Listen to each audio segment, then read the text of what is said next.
I'm calling Cosmetology Board to order on August the 5th, and I'll start with the roll call, starting with Miss Monica. Mona, excuse me. Just state your name, please. Mona Sappenfield. June Huckabee, present. Merle Smith, present. Anna Coppinger, present. Linda Colley, present. Judy McAllister, present. Rufus Hereford, present. Ali, present. Also, could I have one representative from each school please stand?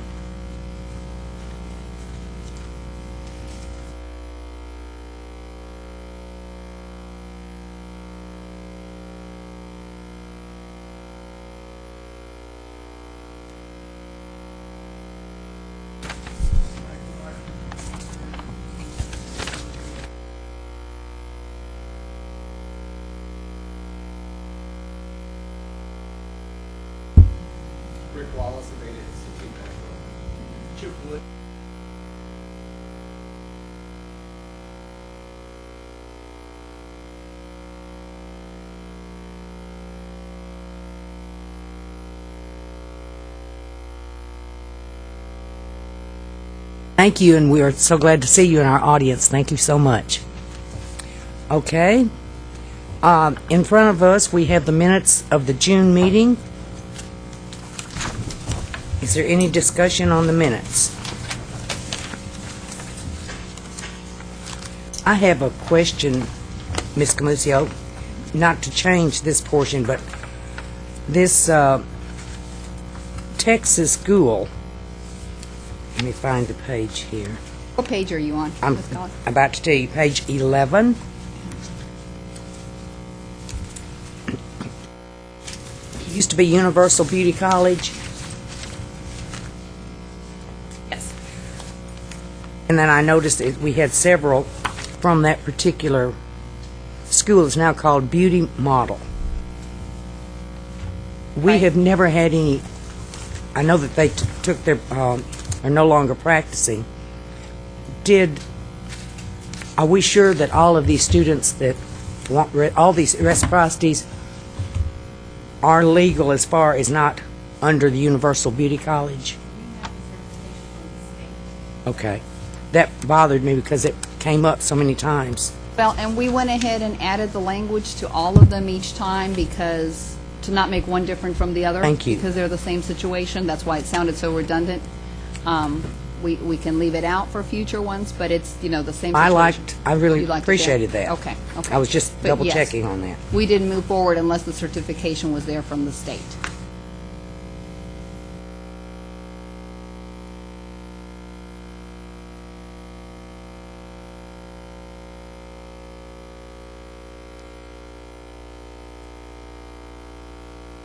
I have one on page 17, the very last paragraph. The floor was open for public comment and questions. Following individuals provided commentary, and it gave the names. Is there any way, because this are the minutes, that we could put another sentence in there saying, Go ahead. saying that these people, questions and comments, had to do with the legislative bill number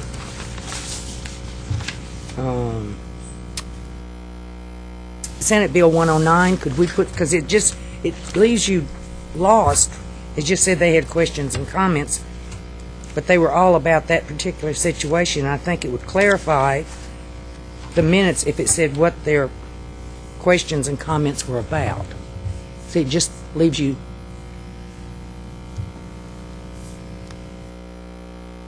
Incomplete. We add that in there is my question. I mean, what exactly do you want me to add? Yes, we can. That How do you the, want to word it? just add another sentence in there that the comments and questions were dealing with Senate Bill 109. That way it won't just leave you wondering, what it was about. Actually, in opposition to it. Yeah, I was wondering if we could add that those that spoke It just says that they provided commentary. That's very vague. And all but maybe one spoke in opposition to that particular bill. And I think that needs to be clarified. Questions dealt with the opposition, or mostly dealt with the opposition to Senate Bill 101. That sounds very good. Should that not include Public Chapter 447?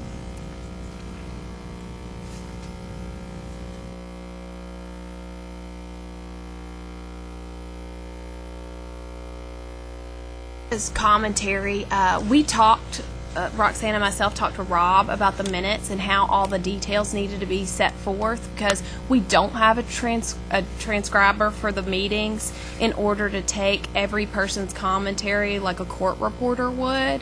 The board has to pay for that, and since our minutes don't require us to transcribe verbatim, it's just simply important that we put what the board votes on.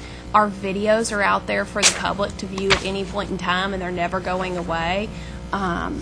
We put summarized, it talks about chapter 477 and 447, and Roxana made sure to go to Rob and make sure that was okay for our minutes. If the board is interested in getting a court reporter to have verbatim minutes, they can. If there is commentary y'all won't add it, it probably needs to go back and be viewed from the video. It's really not necessary to add every single detail, and Rob can give you more background on that. And We weren't really asking for detail. We were just asking for an explanation just of... a summary, that was put at the very end after Public Chapter 477 and 440. Now that it's a public chapter, it's actually called Public Chapter 447, not Senate. Okay, well then we could put Public Chapter 447 in the place of 109. Well, with Ma'am, Also known as Senate Bill 109. that would be great. Okay. Why couldn't we add it with their comments? It was in regard to that bill. Even under that, just add it to it as to their opposition to it. I think all of Is that's why they fine. were here we to just speak. want to make sure that you don't want a transcriber for future meetings because of details that won't be in the minutes. No, that was just vague. Okay.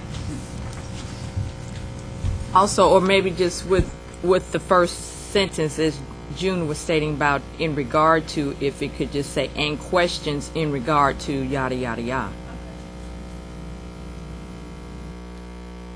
And concerns. Comments, questions, and concerns in regard to yada, yada, yada. And then I had another item. On the next to the last line, it says Adriana Ali. That first name should be Adimu. Which page are you on? I'm on this. I'm in the same paragraph. Adimu Ali instead of Adriana. A D as in dog. I M U.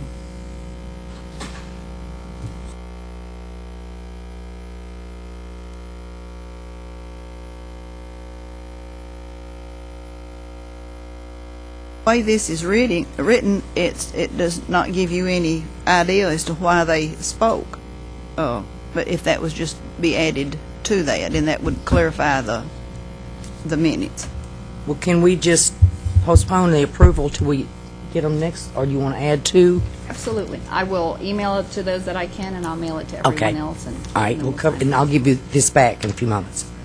Let me ask you again. Are you going to add the word that added commentary in opposition of? I mean, that's what I think it should. Mostly in opposition of. Yeah. Well, there was all but one. I mean, and you could list the Ali. I believe wasn't in opposition, right? Correct. And then he added further comments. Everybody else was adamantly in opposition of Chapter 447. I went ahead and gave my copy so Ms. Coppenfield can read it as we've discussed it, so she knows what we're talking about as well. Okay. Now, moving on, Rhonda Smith. On Yes. Yeah, before we get started, I would like to go ahead and introduce and give Ms. Coppenfield a moment to introduce herself. We were just told on Friday, and so we welcome you on board, that we have a new board member, Ms. Mona Coppenfield, and I'll give you a minute. We're very excited. Sappenfield, I'm sorry. Sappin? Sappenfield. So we went through orientation this morning. We welcome you on board. It's a lot of information we've given you, and we're thrilled to have you here at the meeting. And I'll let you go ahead and speak for a moment before we can get started. I'm Mona Sappenfield. I am owner and president of Mona Spa and Laser Center.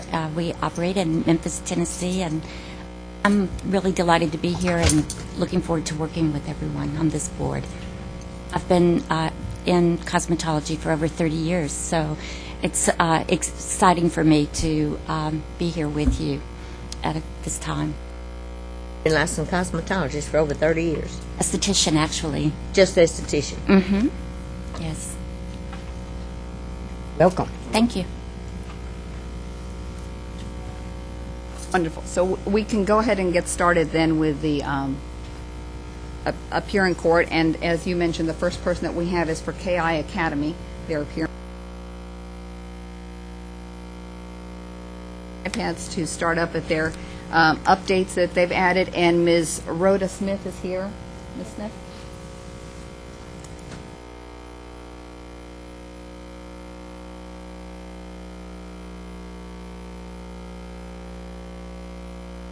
Yes, ma'am.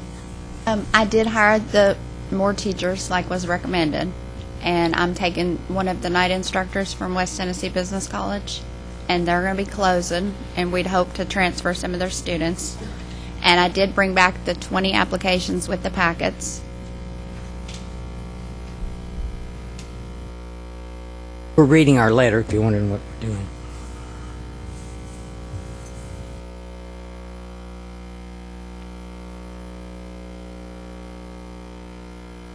And you have an enrollment agreement? Yes, ma'am. Yes, ma'am.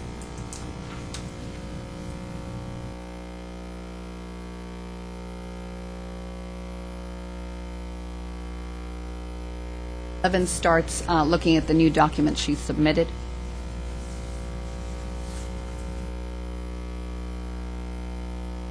And you did you decided on a fee? Yes, we did. Yes, ma'am. It's in there on page. I was trying to think of what we felt was missing from last time. I just was unaware about the packet or anything about it. I had concentrated so heavily on everything else. I apologize.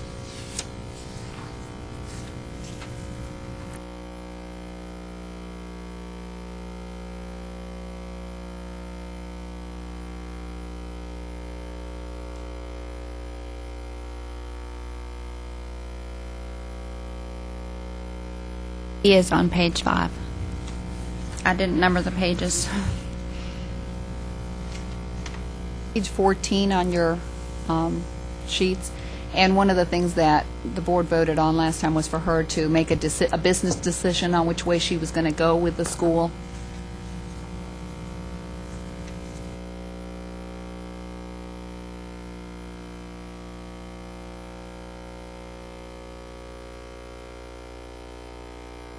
Does the office have a copy of the 20 applicants? Okay.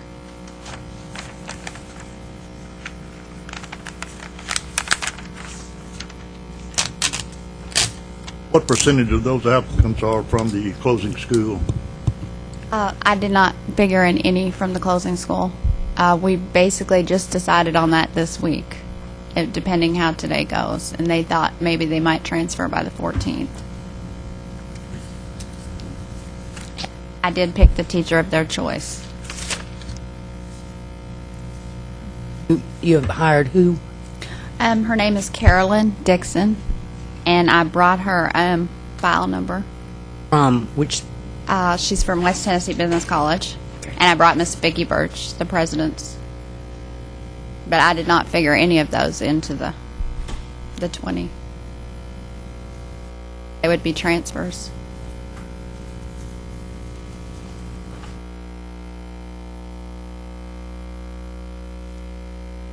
I also did get several junior instructors, but since we didn't list the...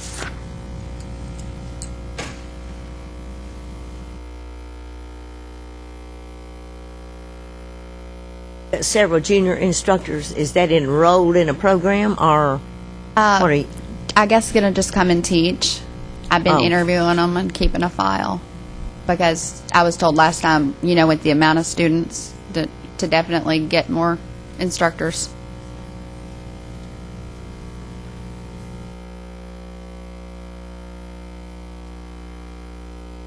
How many instructors do you have now, ma'am? Right now, I think we're going to have 3 is what it's looking like. And I'm also an instructor. 4 in all, then, right? Yes. So you got too many, don't you? Yeah. Yes, sir. I figured that way. Are you planning on having a course for estheticians? Probably not right now. Miss Dixon does carry the esthetician. I do not. I think I missed it by 1 year. Okay, and are you planning on a curriculum for natural hairstyling? We plan to add that eventually, yes, ma'am. Okay, but not right now. Not right now. We wanted to start simple, and eventually I thought about adding massage because I have a huge, huge building with the middle section, and so my sister-in-law's just got licensed to teach massage. While attending the academy, I'm reading one Yes, of ma'am. your Yes. information statements. You will be allowed to observe operations in an operating salon. Yes, I do own a salon, so then I was going to ask for permission to occasionally take them over because that way they can get into everything and just look.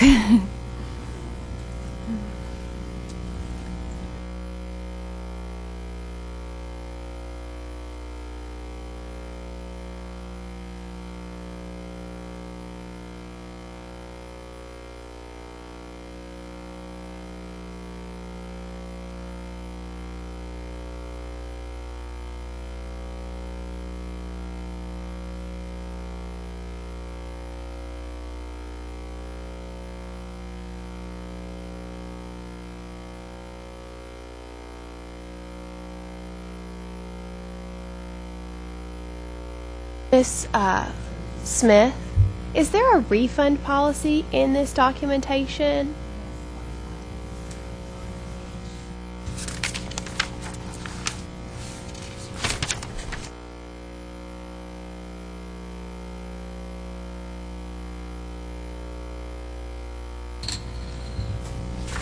It is in here. It's supposed to be.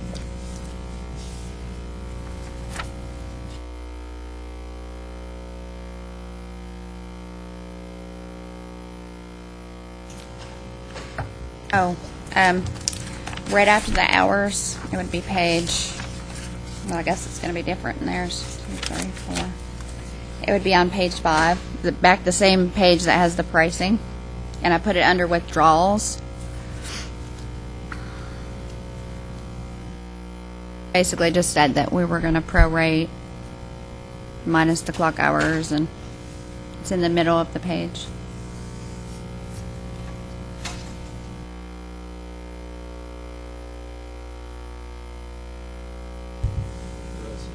And to use actual hours, or are you planning on using schedule hours? We looked into both. I mean, which would you prefer? Better for you to use schedule. Okay.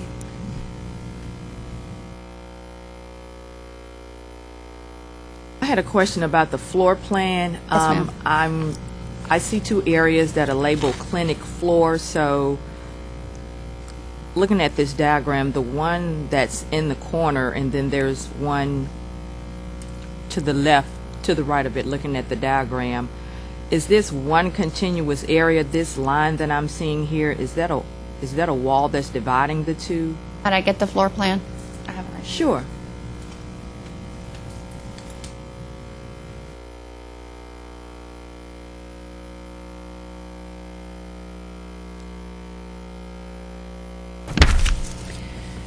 Okay.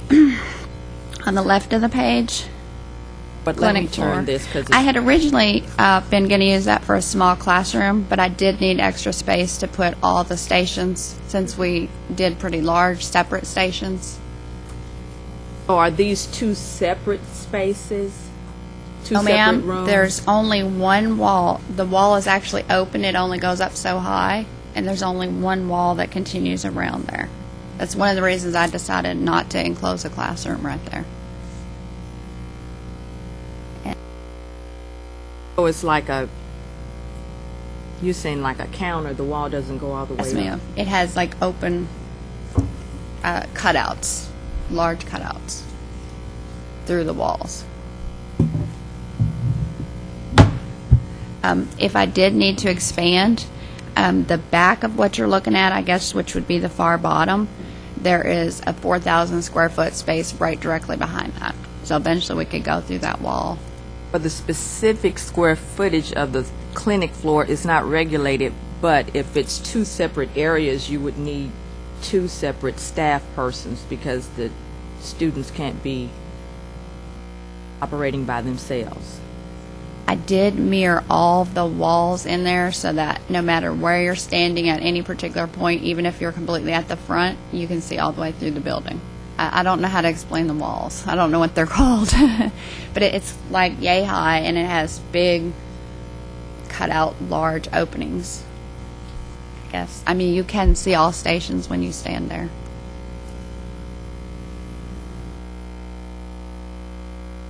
That was all. Thank you.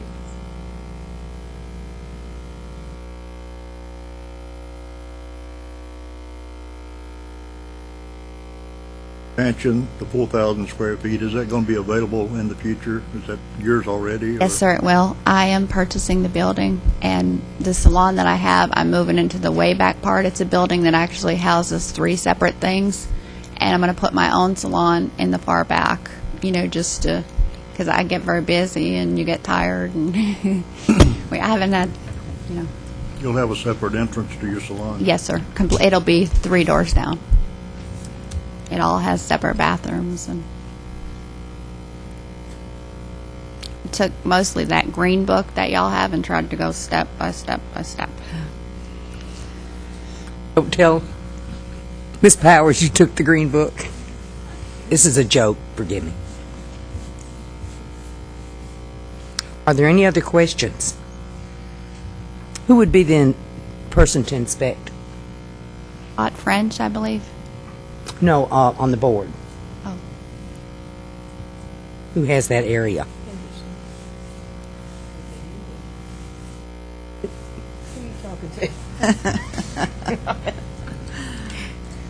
Henderson, Tennessee.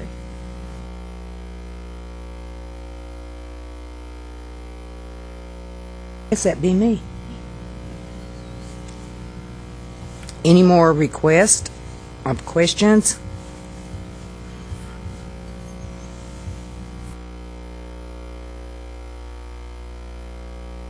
Comments? You will be at the school all the time as instructor? Yes, ma'am, I will. Right now, I currently work every single day, and I never take off, so. You won't be working in the shop at all? Probably not, no. Maybe. I don't know. I won't leave during operations. The premises.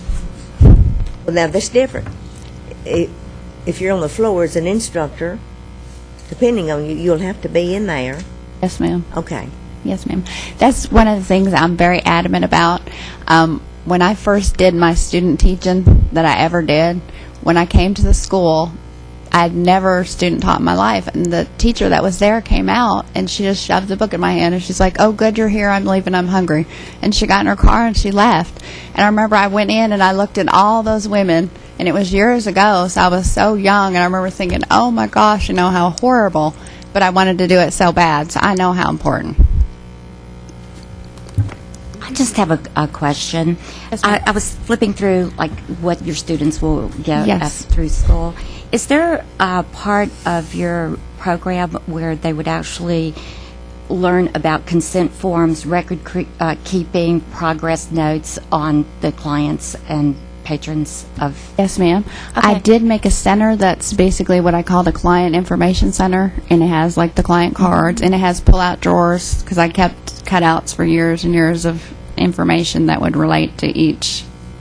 Just curious. I if figured was it would part be of the helpful. guidelines. Yeah. Any other comments? If not, do I hear a motion we accept or deny? She needs, the next step is an inspector to go out, right? I make a motion that we send Ms. Colley to inspect. And you got to say, we accept this as part of your motion. Okay. Looks like to me she's taken care of everything we asked for last time.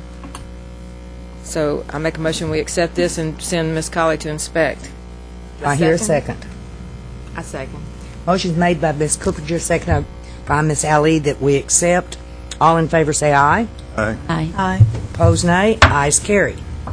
When do you expect to open? I guess as soon as the inspector could come out. I have worked on it for 3 years, so it's no hurry, but The reason I'm asking, I've got 4, 5, 6 more schools That's to okay. inspect. I can wait. Can you wait? Yes, ma'am. And would you get to Roxanne your phone number where we could communicate? I will. Thank you. Thank you. Madam Chairman, just for a point of information, Mm-hmm. since our new board member is only an esthetician, you won't be inspecting cosmetology schools, right? I would not have the experience to do that. I just wanted to ask. Okay, thank you. Okay. Jenny Lewis?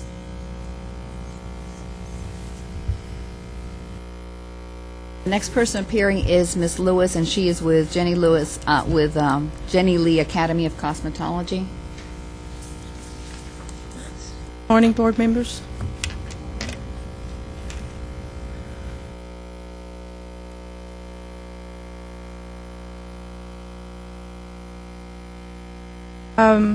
I'm just here to answer any questions that you may have about our new space.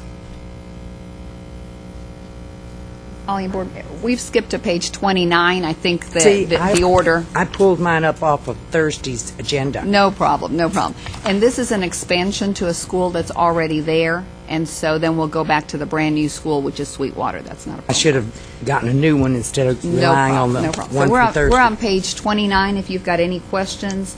The letter that she wrote, kind of explaining what she's done, is the first thing that you'll see. Her floor plan is there.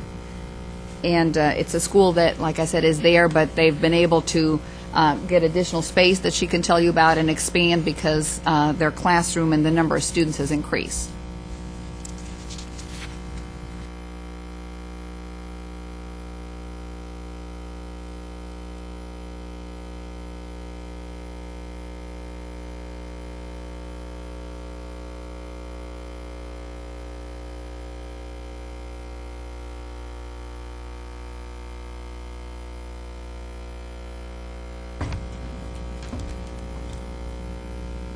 Ms. Lewis, can you just give us a recap of what you've done? Okay.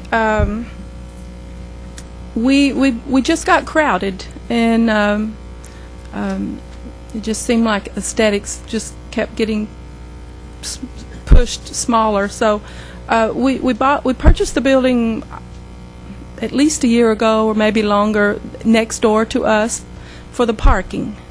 That was the sole purpose of buying the building, and at first I thought I would rent the building out, but it was a doctor's clinic, so all the rooms just looked perfect for aesthetics. Their dispensary, their little treatment rooms, and it just was perfect. But the doctors who wanted to rent that building wanted my parking, so and then we got a little crowded, so we just decided to move aesthetics at some point. Like when they get a certain amount of hours, they'll be able to move over to that space so that they will have more of an aesthetic, a spa experience. So if you see the pictures, you can see how close it is. The students will just go from on the side there from one building to the other. Our time clock stays at the main campus. They will have classes each day in the main campus. Our phone system has just been extended there, so our computer system, all of our grading and everything will be done, it's connected. Why did the doctors want the parking? Well, why did they? Are they still in the building? No, Oh. no, I didn't rent it out to them, you know. They wanted to rent it, but they wanted all the parking. That's why I bought the building, was for the parking, for our students to have plenty of parking. I really feel that it's not a big substantial change. We've just added a lot of space. We're very excited about it. And all you have to do is go out one door into another. It's like an off-campus. Yes. It's about just a few feet, actually. There are many schools that have this situation.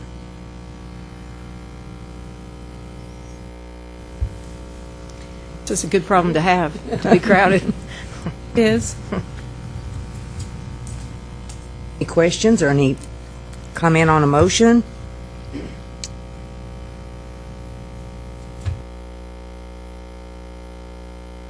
Would like to have this situation also.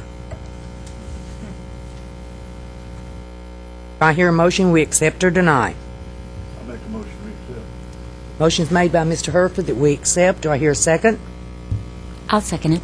Second by Mona. Can I call you, is it Sappenfield? You can call me Mona. Either one. Yes.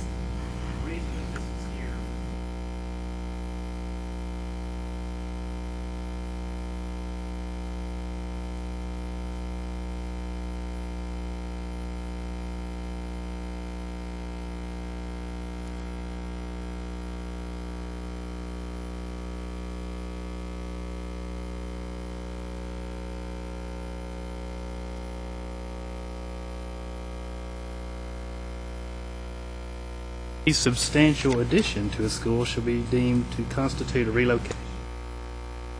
I think we need an inspection here. In order to approve, just like a new school would need. Okay. Add that to your motion. Oh, Herford.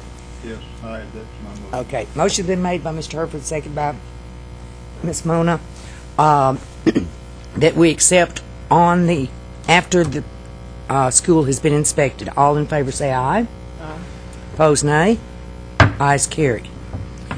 And this is located in Johnson City. Who would that be?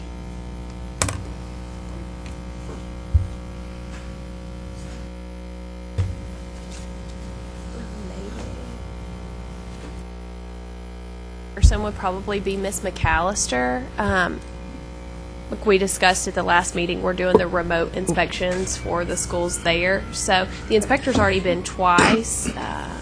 I think it may be you, Miss McAllister, though. And we can talk about it after the meeting. Okay. Thank you very much. Thank you. Now, Mitzi Pena? And this is on page 18. This is a new school for Sweetwater. This new application just came in on Thursday or Friday. Ms. Pena is the owner. We do have on board a surety bond. The floor plan has been provided, the 20 school applications. The curriculum and school hours are there for you to see, and the licensure fee has been paid.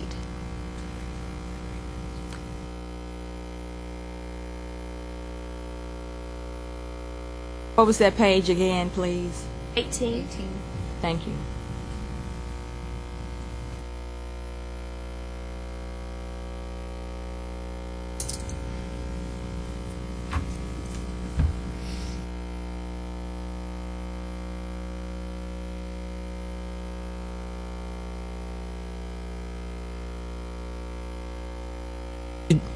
Who drew this plan out for you? There used to be a school there. Linda Jenkins owned the school, and where I went, she drew that out for me. She said that's what she submitted years ago when she used the same building.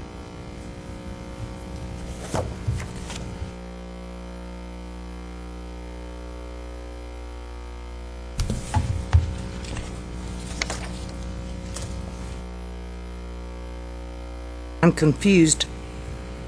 Do you enter the restrooms through the pedicure room? How do you enter the restrooms? Yes, ma'am. You go through one door, and there's pedicure chairs to your left, and there's 2 restrooms on the right.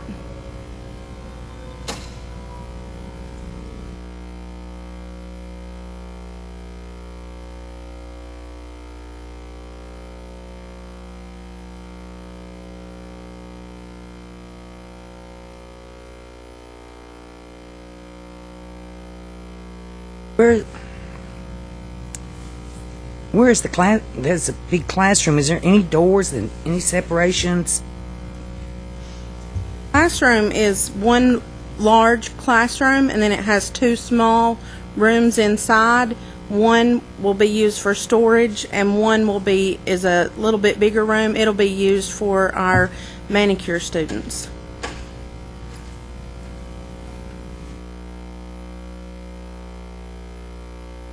Chairman, the floor plan is not complete.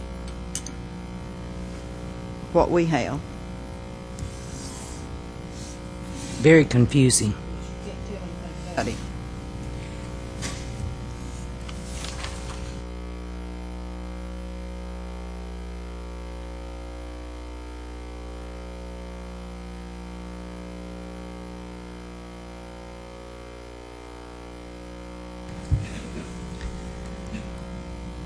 We could add that a better floor plan with more specific, detailed square footage and scale, everything to scale, be added. That would be nice, And because once this the is board- not to scale and it's very difficult to understand. Do you have the contracts? Ma'am? Oh, I do, yes, ma'am. You do? we have not received the enrollment agreements. I faxed them on, it was Friday when I faxed them. Comment? Do I hear a motion?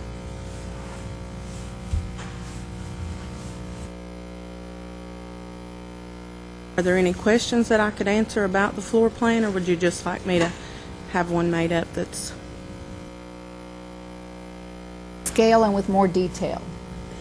I hear a motion on that, please. Yeah. I'd like to make a motion that the applicant resubmit the floor plan with the details of scale and square footage. A motion's been made by Ms. Ali that you provide another floor plan that's more complete and to scale. Do I hear a second? Second. Seconded by Ms. McAllister. All in favor say aye. Aye. Opposed, nay. Ayes carry. Does that mean I would come back before the board next month, or when I submit that? If you would like to come, or you could submit it, you would not have to show in person. It's up to you.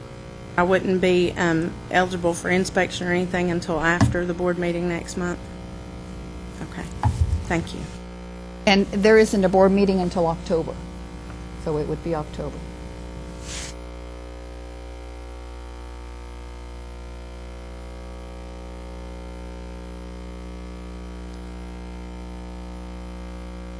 It to approve it. I would just Wouldn't you suggest you get a floor plan to scale, and then ensure we get your enrollment applications, and Roxana will work with you to make sure all the details are in the to scale floor plan to ensure the board doesn't have any questions.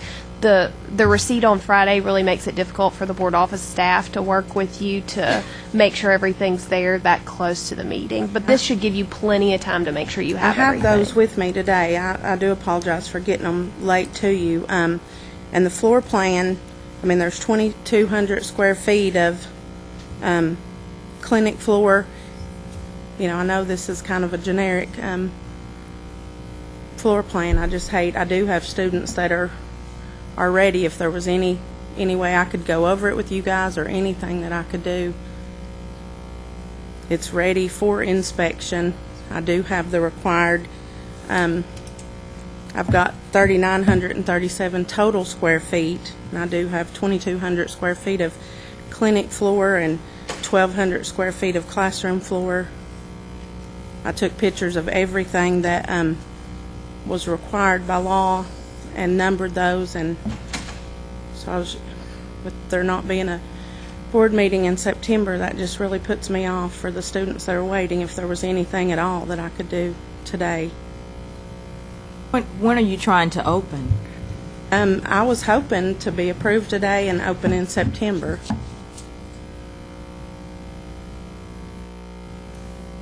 Would the inspection actually be, could whoever inspected it approve her floor plan at inspection if we moved forward today to get her up and running, get her business going?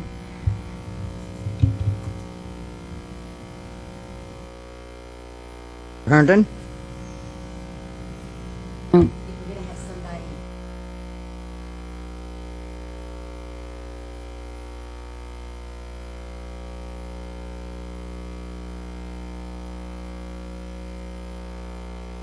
You're not board an could instructor, are you? motion to give Roxana the authority to approve upon her confirmation of receipt of all the enrollment agreements containing everything, as well as detailed floor plan. If the board wanted to pass that authority to Roxana, just like you do on other motions upon receipt of, a doctor's information for a continuing education seminar waiver, that sort of thing, the board can give Roxana the authority to review everything and approve her, if that's what you want to motion. After the board member inspected. Right, after the board member and the inspector go and inspect. And Absolutely. who It's up has to the Sweetwater? board to motion that.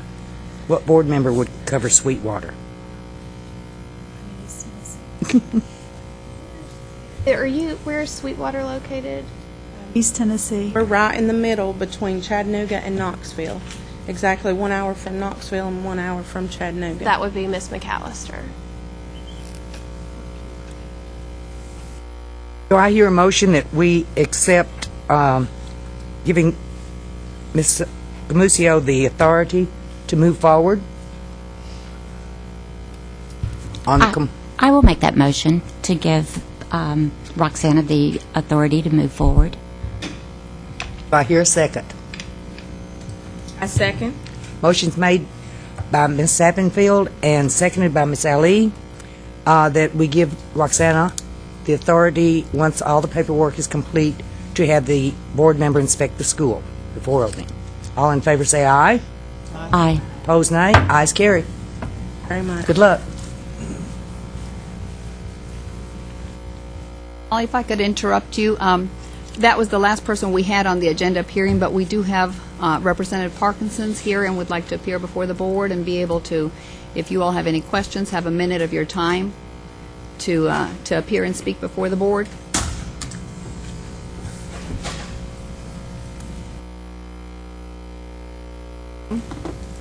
Thank you. Good morning. Morning. Good morning. Happy to be here.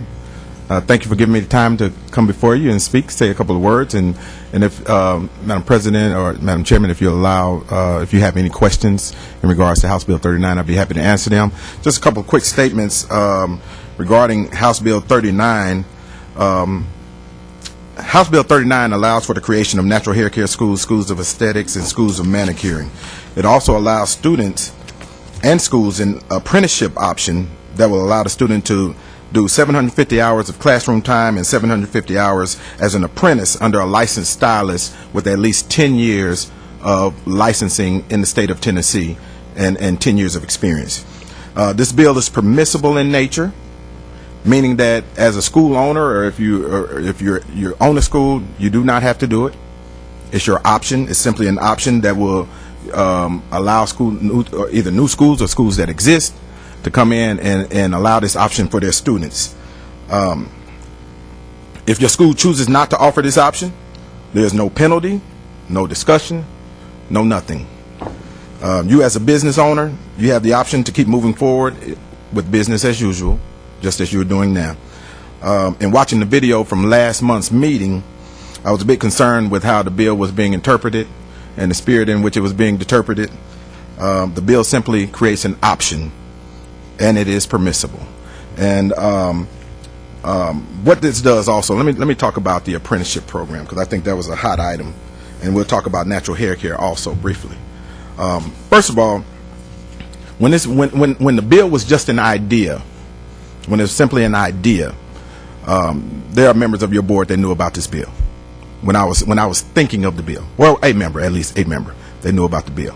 So let me squash that right now. This bill was not a secret. It was not drafted in a secret stateroom. It was public. A lot of television on it. Everybody knew it. It went through the legislative process from January till May of being created. It was passed into law in May. Secondly, the apprenticeship program. This is why the governor stands behind this bill. The governor's office stands, they support this legislation. And the reason why they support this legislation is because it gets students to work faster. It also allows a student to build a clientele. It allows a salon owner to vet a student, and it allows a student to vet a salon owner. It also allows a student to get real world experience in the cosmetology business. It also allows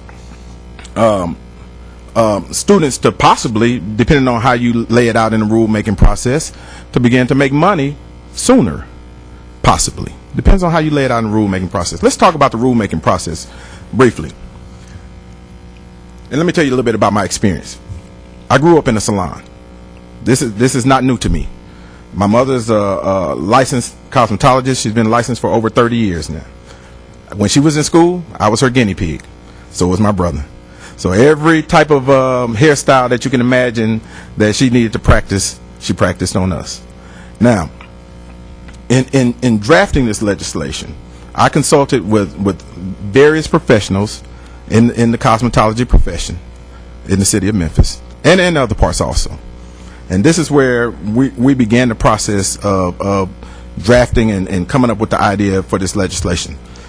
Cosmetology code has not been adjusted since, let's say, 1973, 1972, 73, somewhere around there. I would have to consult with legal on that. I think it was 1973 or something like that. You know, this is 2013. Things are changing. Natural hair is back with a vengeance. Natural hair is an emerging economy in the country, in the United States. And somewhere in that, if you look at that graph in regards to processed hair and natural hair, those bars are going to meet at some point, and natural hair is going to shoot straight up, and processed hair is going to decline quickly. And we're almost there. What we're trying to do is get on the front end of where cosmetology is, where the cosmetology business is going, and make sure that make sure that the ground is fertile for these businesses to thrive in the cosmetology arena. Let me see if there's a couple more points that I want to make very quickly.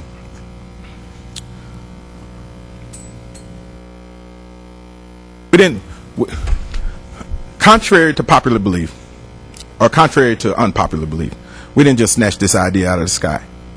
This was something that we thought about, and we thought about it extensively. Actually, we've been thinking about it and developing this idea for the last 2 years at least. And how can we position the state of Tennessee to be a leader in the cosmetology business?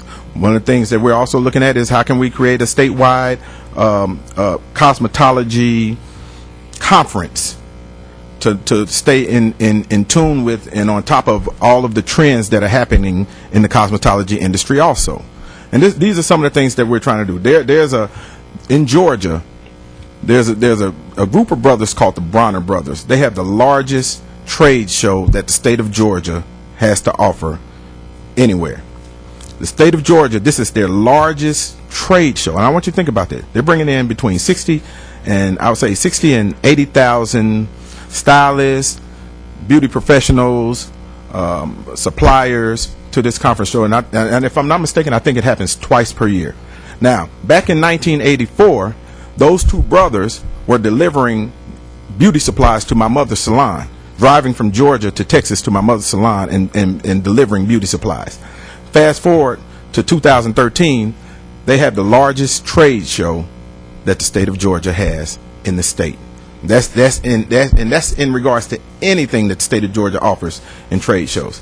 Now, I believe that the state of Tennessee can produce and move to the forefront in leadership in regards to the cosmetology business also. But we have to make the ground fertile for those businesses to thrive. And with that, if any board members or anyone has any questions, I'd be happy to answer.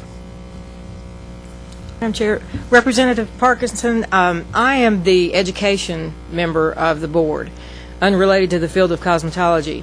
And I know this bill was the original form just dealt with the natural hairstyling.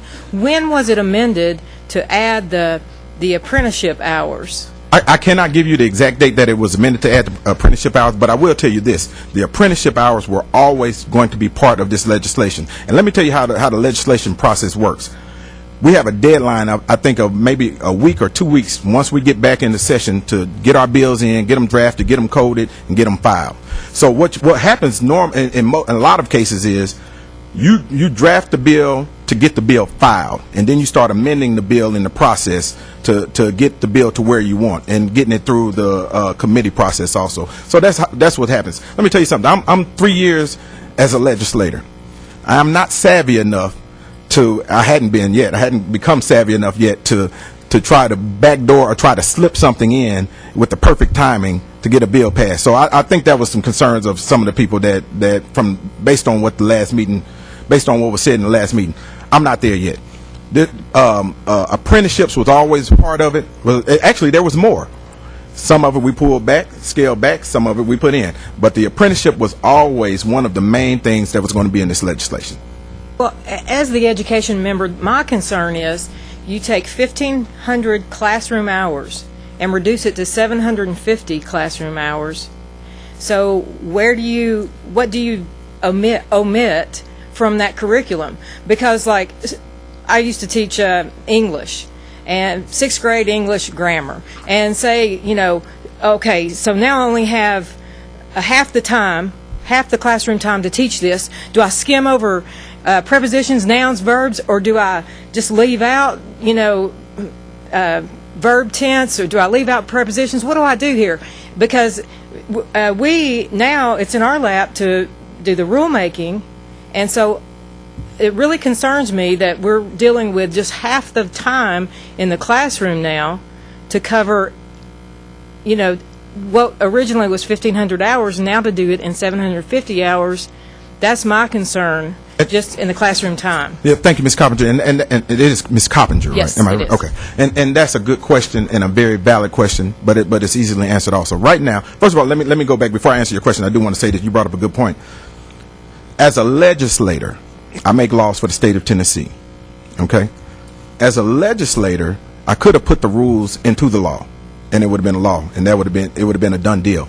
But I was not trying to dictate to the cosmetology industry in Tennessee. We wanted the cosmetology industry in Tennessee to be a part of this new legislation and our new path in moving forward. That's why we put the parameters there, and we asked the cosmetology board to create the rules for the legislation. So I just wanted that to make sure everybody understood that, because we could have drafted the rules too and put it in the law and passed it. It passed unanimously in the law. But I just, and I say that humbly, and I just want to be clear, I say that humbly because I want it to be a holistic approach to how we move forward in the cosmetology industry. So now, to answer your question, most schools, the way I understand it, most schools are not even requiring 750 hours of classroom time. What they're doing is going up to, I think, about 650 hours, and then the students are going to the floor and operating on the floor in that cosmetology school. That's what's happening. And it still reaches 1,500 hours total time in the school. So what we did was said 750 hours. Now, let's talk about the rulemaking. The rulemaking can be whatever you see fit for it to be. So if under the rulemaking process, if you say, if this student goes and works under a sign, let's say the student works under Pearl, and you say they have to have so many hours of this under Pearl, then put it in the rules. It's that simple. Put it in the rules, and we make the rules do what the cosmetology board wants the rules to do. Did that answer your question, Ms. Coughlin? Yes, thank you. Thank you. Thank you, sir. Yes, ma'am.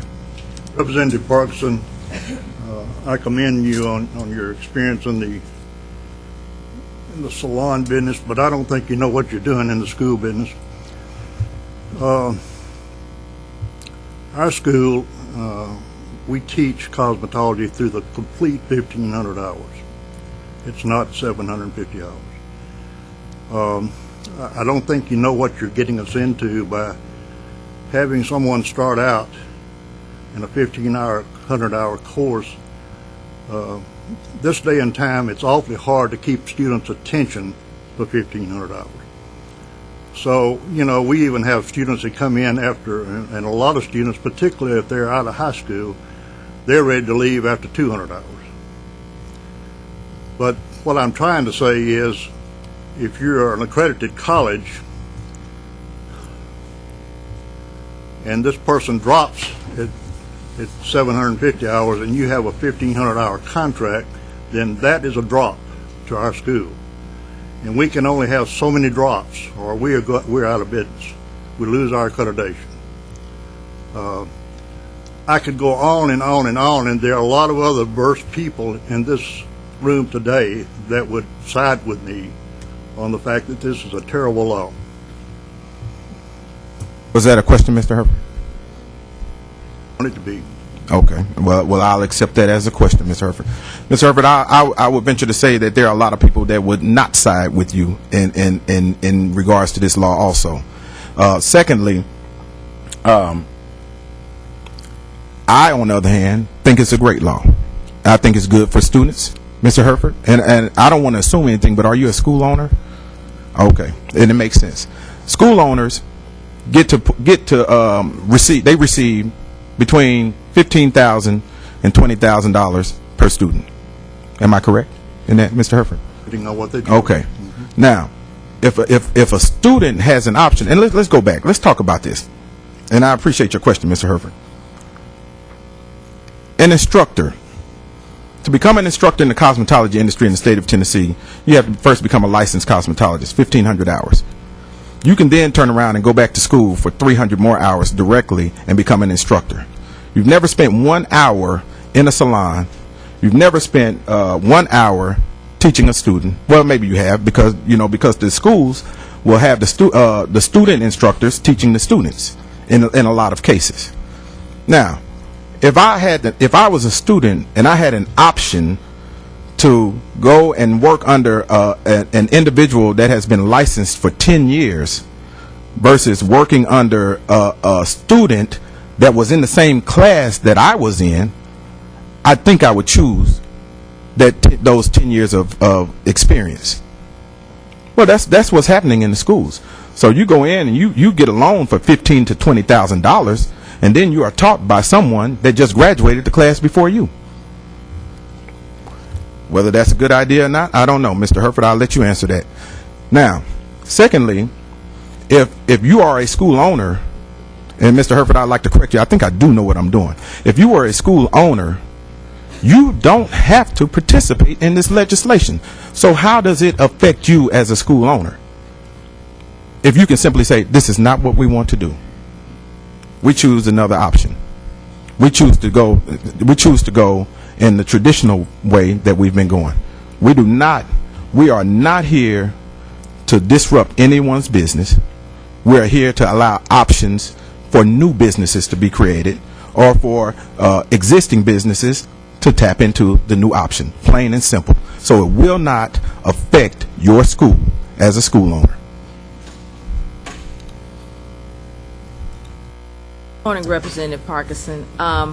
With respect to the comparison as it relates to a newly licensed instructor versus a tenured hairstylist, sure, from a standpoint of being able to, point of experience in the salon, yes, they'll have more experience, but as far as instructor training goes, and we do require 2 hours of continuing education and instructor training, so that even though they're a newly licensed person, they have been trained in some areas that salon person has no background in, as far as explaining, engaging the student, things like that. So I understand your comparison, but yeah, there's still a difference. That newly licensed instructor will have some experience that salon person won't have. And with respect to what you were addressing to my colleague here,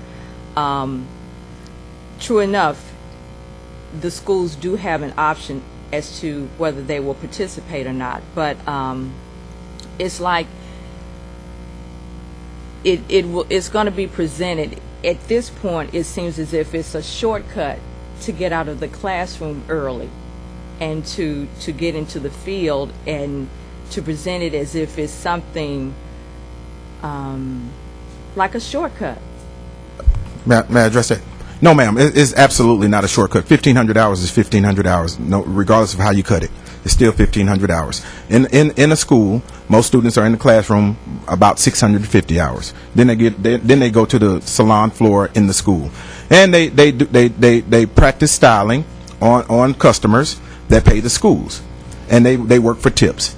The difference is simply, under this option, they'll go work in the salon, and they'll practice on possibly new customers of theirs, and they'll work under an experienced stylist that has 10 years experience, and they'll gain that valuable experience that otherwise, and not that they may have gained in the school. I'm not knocking the schools and how they do things. That's their option. But here's another option for the student, or another option for a new school, to simply go in and allow these students to practice. Here's what happens. And if you go to University of Memphis Law School, you get an opportunity, most people do, get an opportunity to go and intern at a law office. What's the difference? You come out, you have practice in working in the field of law, and you come out and you become, hopefully, prayerfully, a good attorney. But the clinic floor experience, that's what the clinic floor experience is about, to receive the patrons from the public.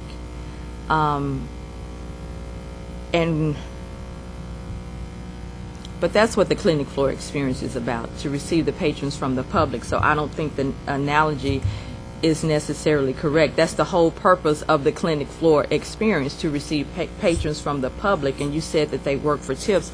They don't work for tips. That's part of the training. That's part of the curriculum. It's not contingent upon whether they get tips or not. You can spend your whole time on the clinic floor and never receive one tip. But if you under an apprentice program, is there going to be some type of incentive where they'll feel that they can be compensated more so in some type of way? Because when you're on the clinic floor, you don't have to receive tips. You may or may not receive tips. You're on the clinic floor because I don't know if you've ever seen the curriculum. Have you ever seen the curriculum for cosmetology? I have. Yes, ma'am. Okay, well, that's good. You have to provide so many services in each respective area with the person that's coming in from the public. So that's what the clinic experience is about. So I don't want to suggest that experience does not take place at all under the existing curriculum. No one's suggesting that at all. And keep in mind too, I think what has happened is the cart was placed before the horse in the whole emotional spiel of, it's a new law and it's going to dry us up, it's going to take us out of, make us lose business and take us out of business. No, it's not. The rules have not even been created. When the rules are created, then there's a basis for, it's going to take us out of business. So if anybody takes you out of business, it's going to be in those rules. The rules can be created and drafted to work properly for this new law. And it's a change. Change happens. It is a slight change. And again, I keep on going back to this, but it's permissible. If it doesn't fit what you want your school to do, or fit what you want your school, how you want your school to operate, then simply don't offer it. But let the market, I'm pro-business, let the market decide what's good. Because if a new school comes in, and they set up and they say, hey, we're going to go the apprenticeship route.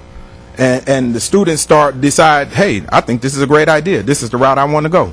And I don't think anyone up there can tell me that a good practicing cosmetologist with a good sound business, that the school, I'm sure, will have some influence in deciding if they are going to be able to offer apprenticeships for my school.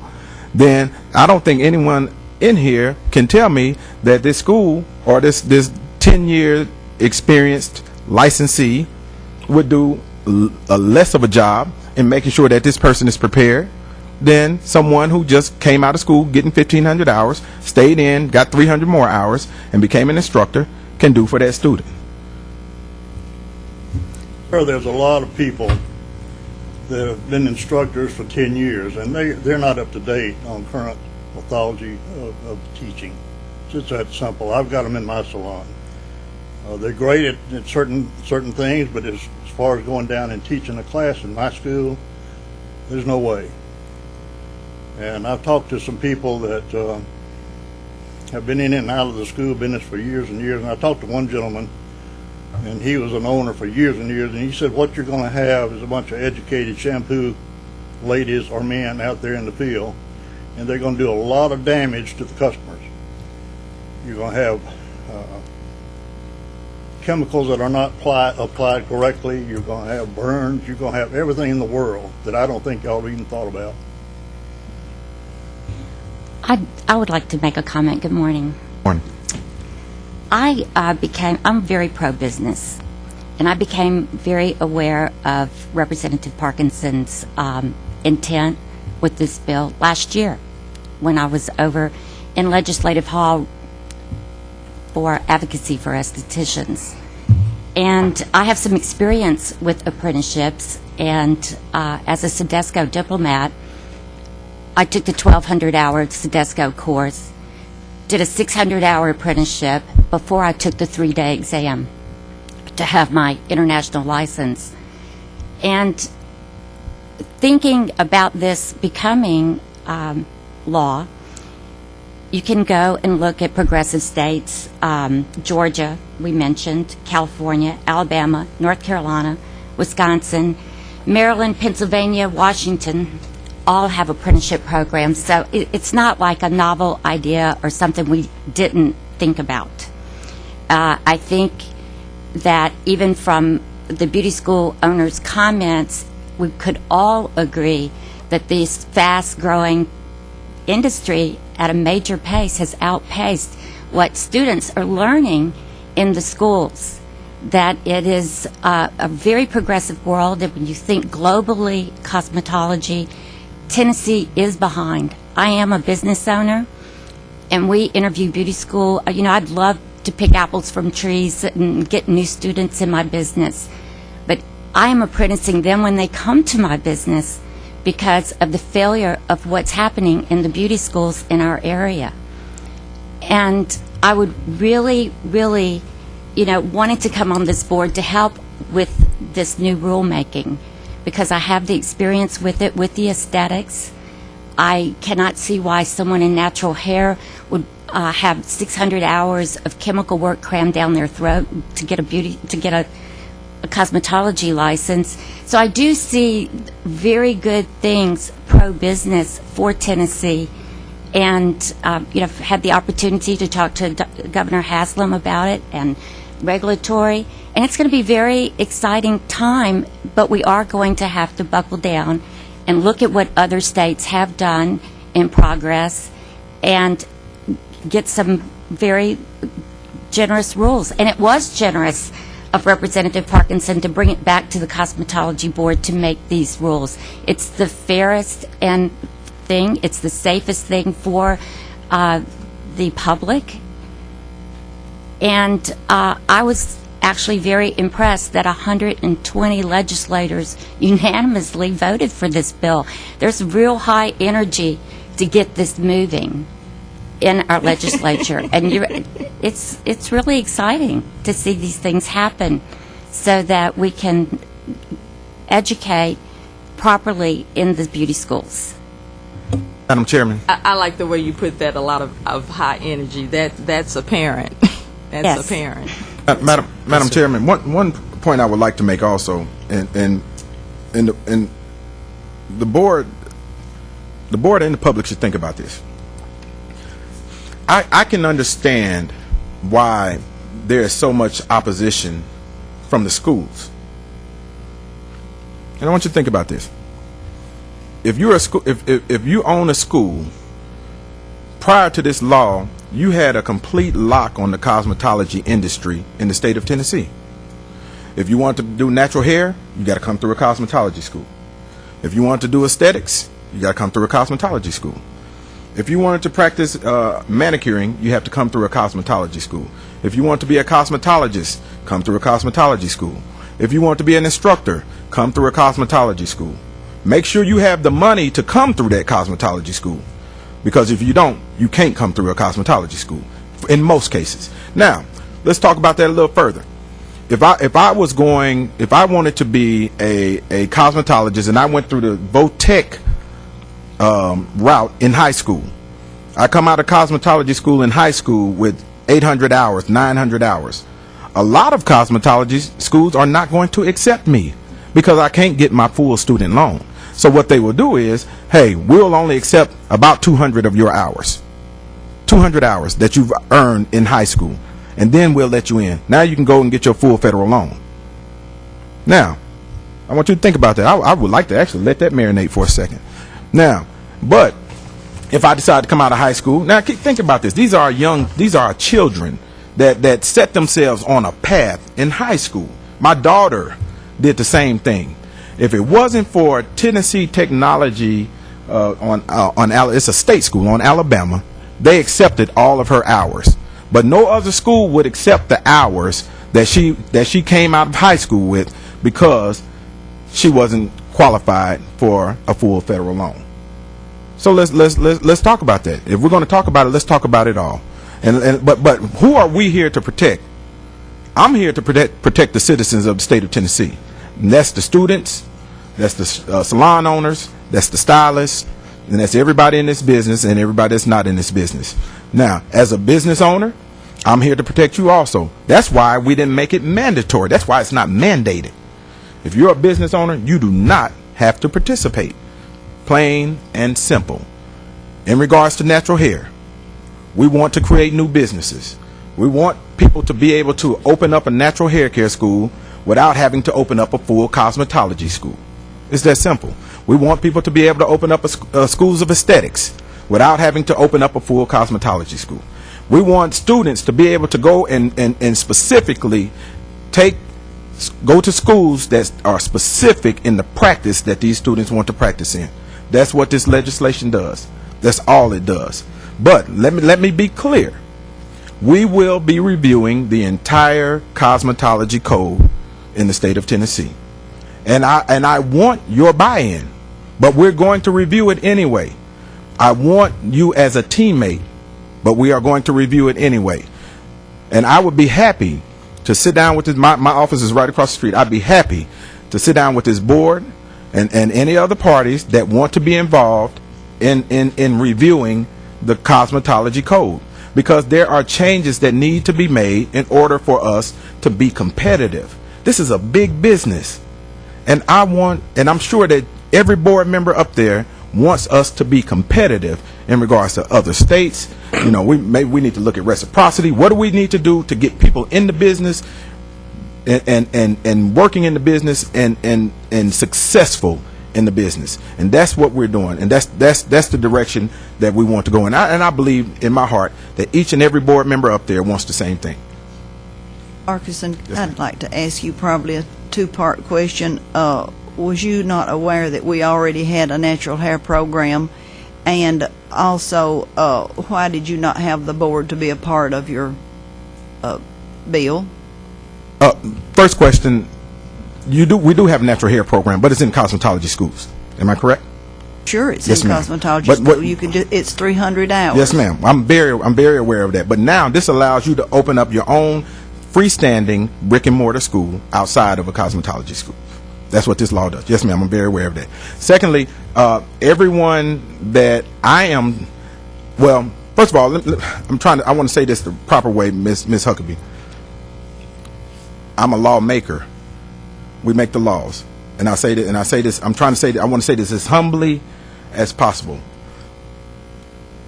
Although one of your members already knew about the legislation before it was drafted and when it was being drafted. Why don't you say my name, because you keep referring to me and they may not know who you're speaking of, and the people in the room may not know who you're speaking of. So well, I didn't say your name because they didn't ask me who you were.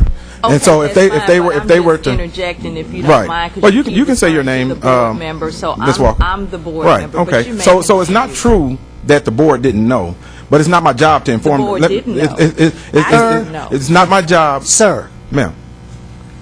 the board did not know. Let me, ma'am. I have it. I saw something on the news. Ma'am. Excuse me. Okay, I'm gonna let you finish. Okay, and thank then- you. Thank yeah, you. I'm gonna let Ma'am, you finish. I would be happy to make sure that you receive a copy of an email or messaging that lets you know that your board member knew about this legislation. Let me finish, Madam Chairman, if you don't mind. Before the legislation was drafted, as it was being drafted. That's a fact. That's a fact. Thank you. Now, and secondly, it's not my job to notify the cosmetology board. That's not what I do.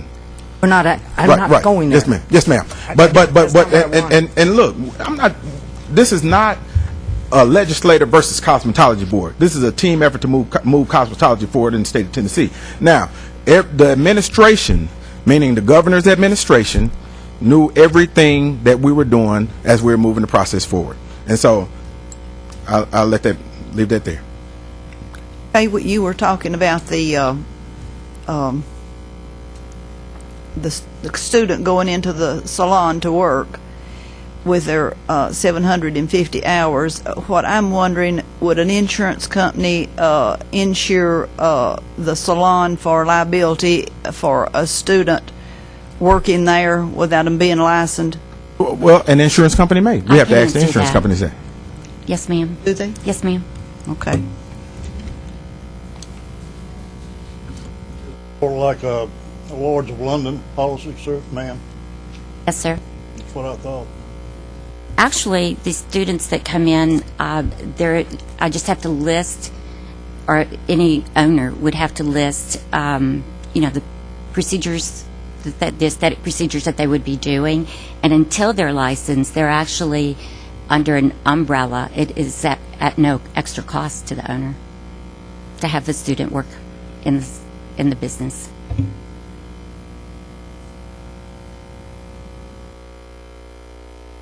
Thank you. Thank you, sir. Thank you. In regard to me being the board member, you just said in the previous statement that that's not your responsibility. If it doesn't matter, then why do you keep making reference to there was? Can I finish? Never said it didn't matter. Please don't put words in my mouth. I never said it did not matter, Ms. Walker. Okay, may I continue in this, Ali or Walker Ali? Thank you.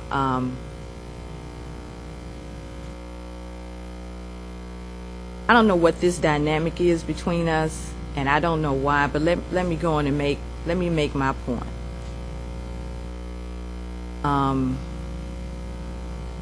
If it wasn't your responsibility, then whose responsibility do you think it is to inform the board of this new legislation relating to the cosmetology industry? Whose responsibility do you think it was?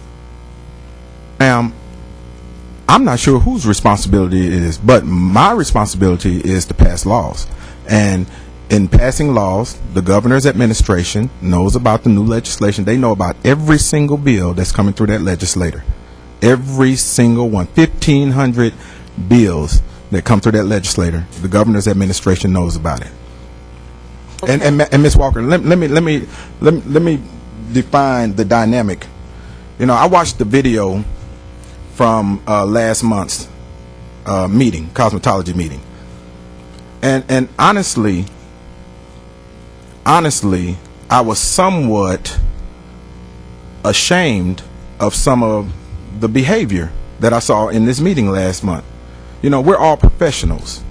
Every member up there is a professional. I've heard name calling on the bill. I've heard name calling of legislators, and I'm sure that our governor, who is a friend of all of ours, would not be appreciative of some of the behavior that was displayed on this board.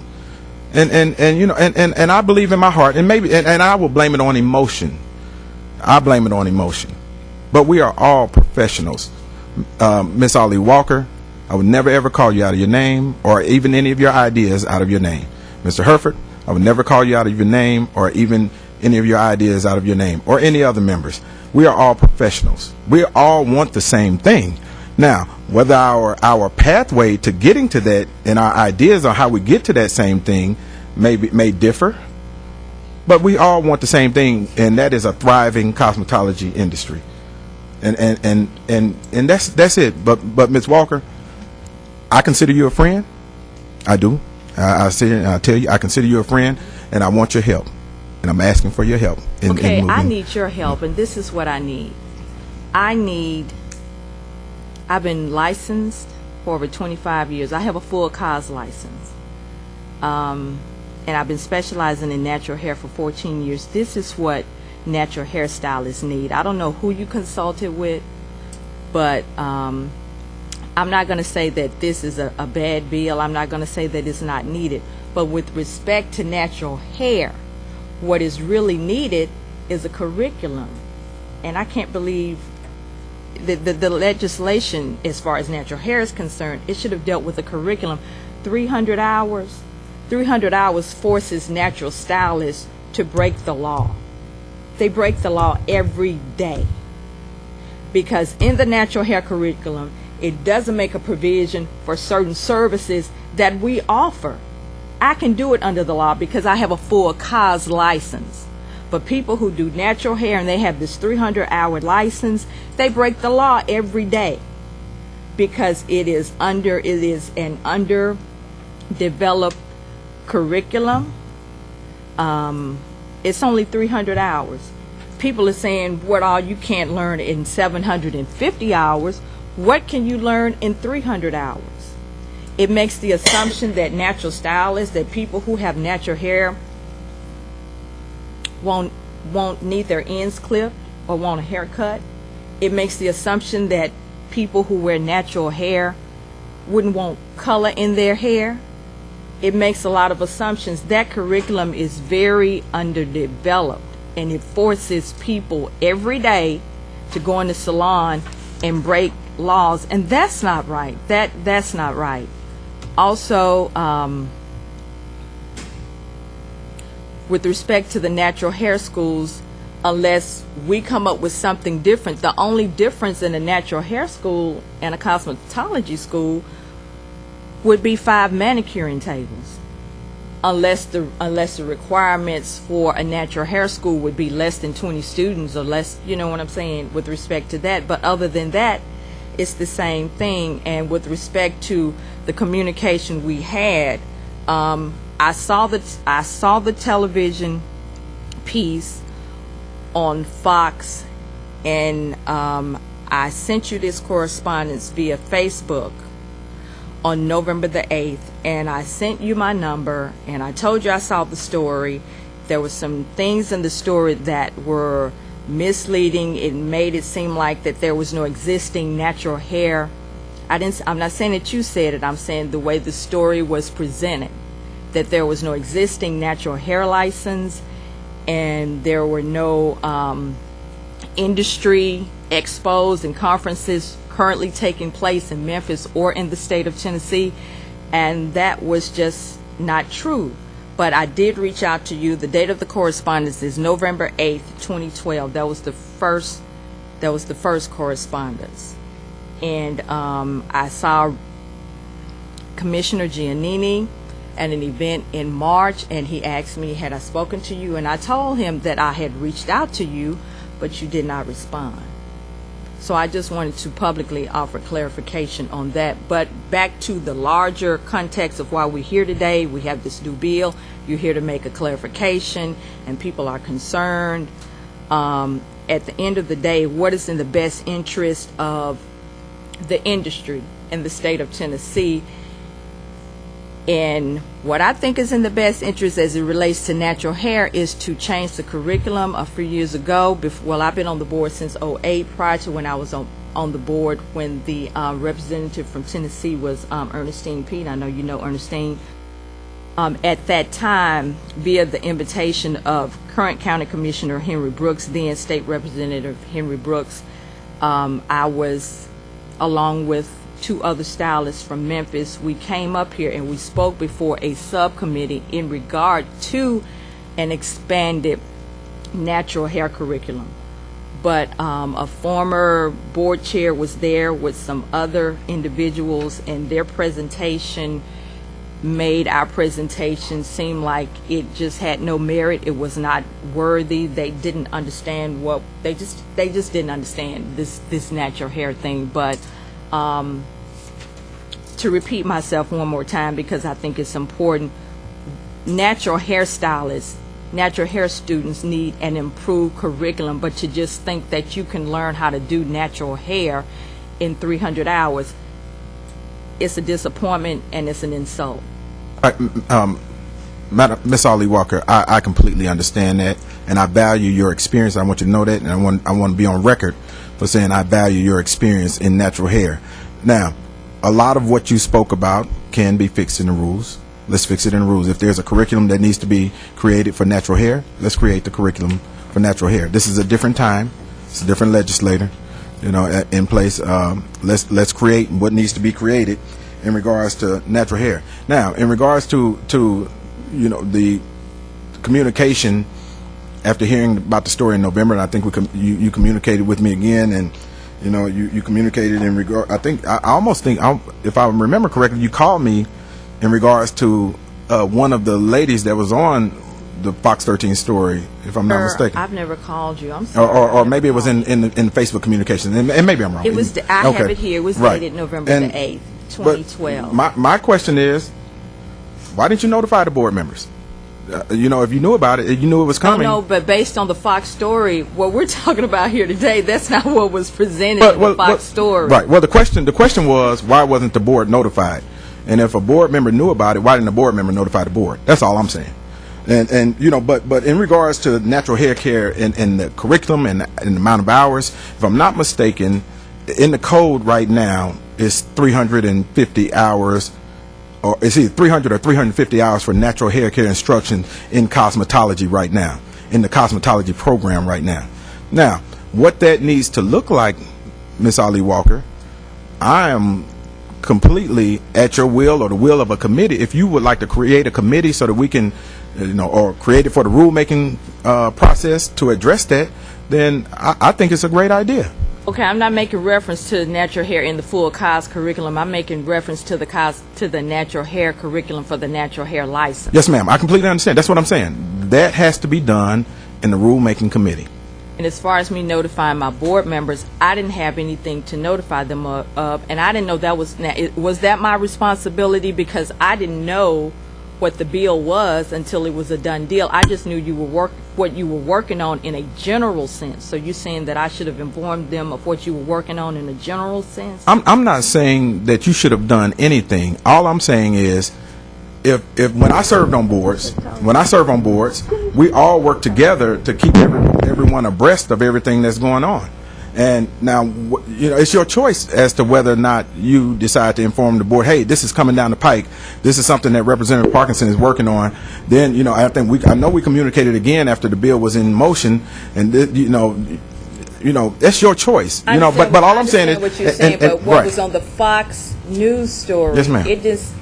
What we're dealing with today, the 750 hours, that wasn't in the Fox News story. And maybe it wasn't in at that time, but we've communicated again maybe twice since then, but we knew that the bill was coming. We know back in November when you commented on the Fox News story, that was when the ideas were being completed before we came into session in January when the draft was drafted. But the point is, someone on the board knew, I knew, that governor's administration knew. Fox knew, Channel 5 knew, Channel 3 knew, Channel 5 up here knew. Everybody knew, obviously, except for some of the board members. All the board members except one. Thank you, sir. I would like to make a comment about communication. There have been other bills that affect the cosmetology board out there. The State of Tennessee Department of Health, it's been their departments, and the Tennessee Board of Medical Examiners have been talking about aesthetic procedures and actually talking about estheticians in new bills. And so it seems like unless you really do follow, and I don't know all the board responsibilities yet because I just did orientation this morning, but I feel like if you're on a board, and particularly since this board sunshine last year, that it would be really simple. As me, before I was a board member, I would go on tn.gov and I would bill search. I knew Representative Parkinson was working on a cosmetology board bill. You could actually put in his name and you can put in cosmetology and it'll bill search for you. And any time that the legislature goes to in January, because of following these aesthetic procedures that I've been doing for 6 years, all this stuff pops up. It's really easy to communicate with what's going on with our representatives. And I just wanted to comment, too, I have spoken before health committees in legislature and felt like what I had to present after I walked out of the room was not received well. It's a very difficult process with its own agenda. And I think you have to be a little proactive to kind of find out what's going on in cosmetology if you're going to be on the cosmetology board. Is there any more? We have Mr. a busy Parkinson, I'd like to comment on that. I'm going back through my notes, and in my notes it says, any bill in the legislation affecting cosmetology is assigned to the board attorney to do a bill summary and assigned to the board director to determine physical impact, such as cost to the board, and then it is sent to the assistant commissioner's office. Now, I've had that in my notes. Am I wrong? No, ma'am. And actually, after physical. last month's meeting, when you all were very concerned about how it was addressed, we did our due diligence to look and see exactly when this was presented to you.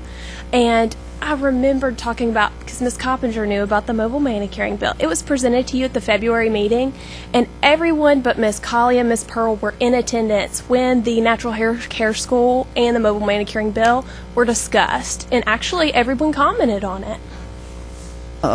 The mobile bill didn't have anything to do with this. Right, we presented both bills simultaneously at the February meeting. If you go back and look at the video, which is posted on the website, you even asked me if I was in support of that bill. And we presented the natural hair care school bill at the same time. So if you're questioning about when you were told, it was in February. Did that, when it was presented, did that bill include, at the time, did it include the 750 hours, 750 apprentice hours? It did not include that, but it did include the language about natural hair care schools being created. Yeah. Talking about two different things. Right. The whole problem. The same bill. It's the same bill. It was amended, though, and changed, so. Right. Just like but it was the presented. mobile manicure bill was amended to Right. simply be an exemption. Right. And, The board turned down the manicure bill, the floating manicure, the manicure on wheels. We turned it down. There was no option to turn it down. They were the board was simply just advised of the legislation in progress. And in February is when the board was advised of it to let you all know of what the bill summaries were, as Ms. Huckabee's directing that the board attorney in February gave a bill summary of both those bills at that time when they were filed, which was in February. Just a point of clarification also, sometimes, and just you know, for your information, sometimes in the legislative process, when that bill summary is on the bill, it's simply a summary, and probably, or a caption, or probably how the bill came into the system. And just so you notice, and so if the bill came into the system as the Natural Hair Care, School of Aesthetics, School of Manicuring bill, but it was always the cosmetology bill. But we had to get it in before the bill filing deadline, and this is a normal practice in the legislature. So you know, because most bills, as you're drafting the bills and you're vetting the bills and you're kind of pulling pieces out and putting pieces in to make it work.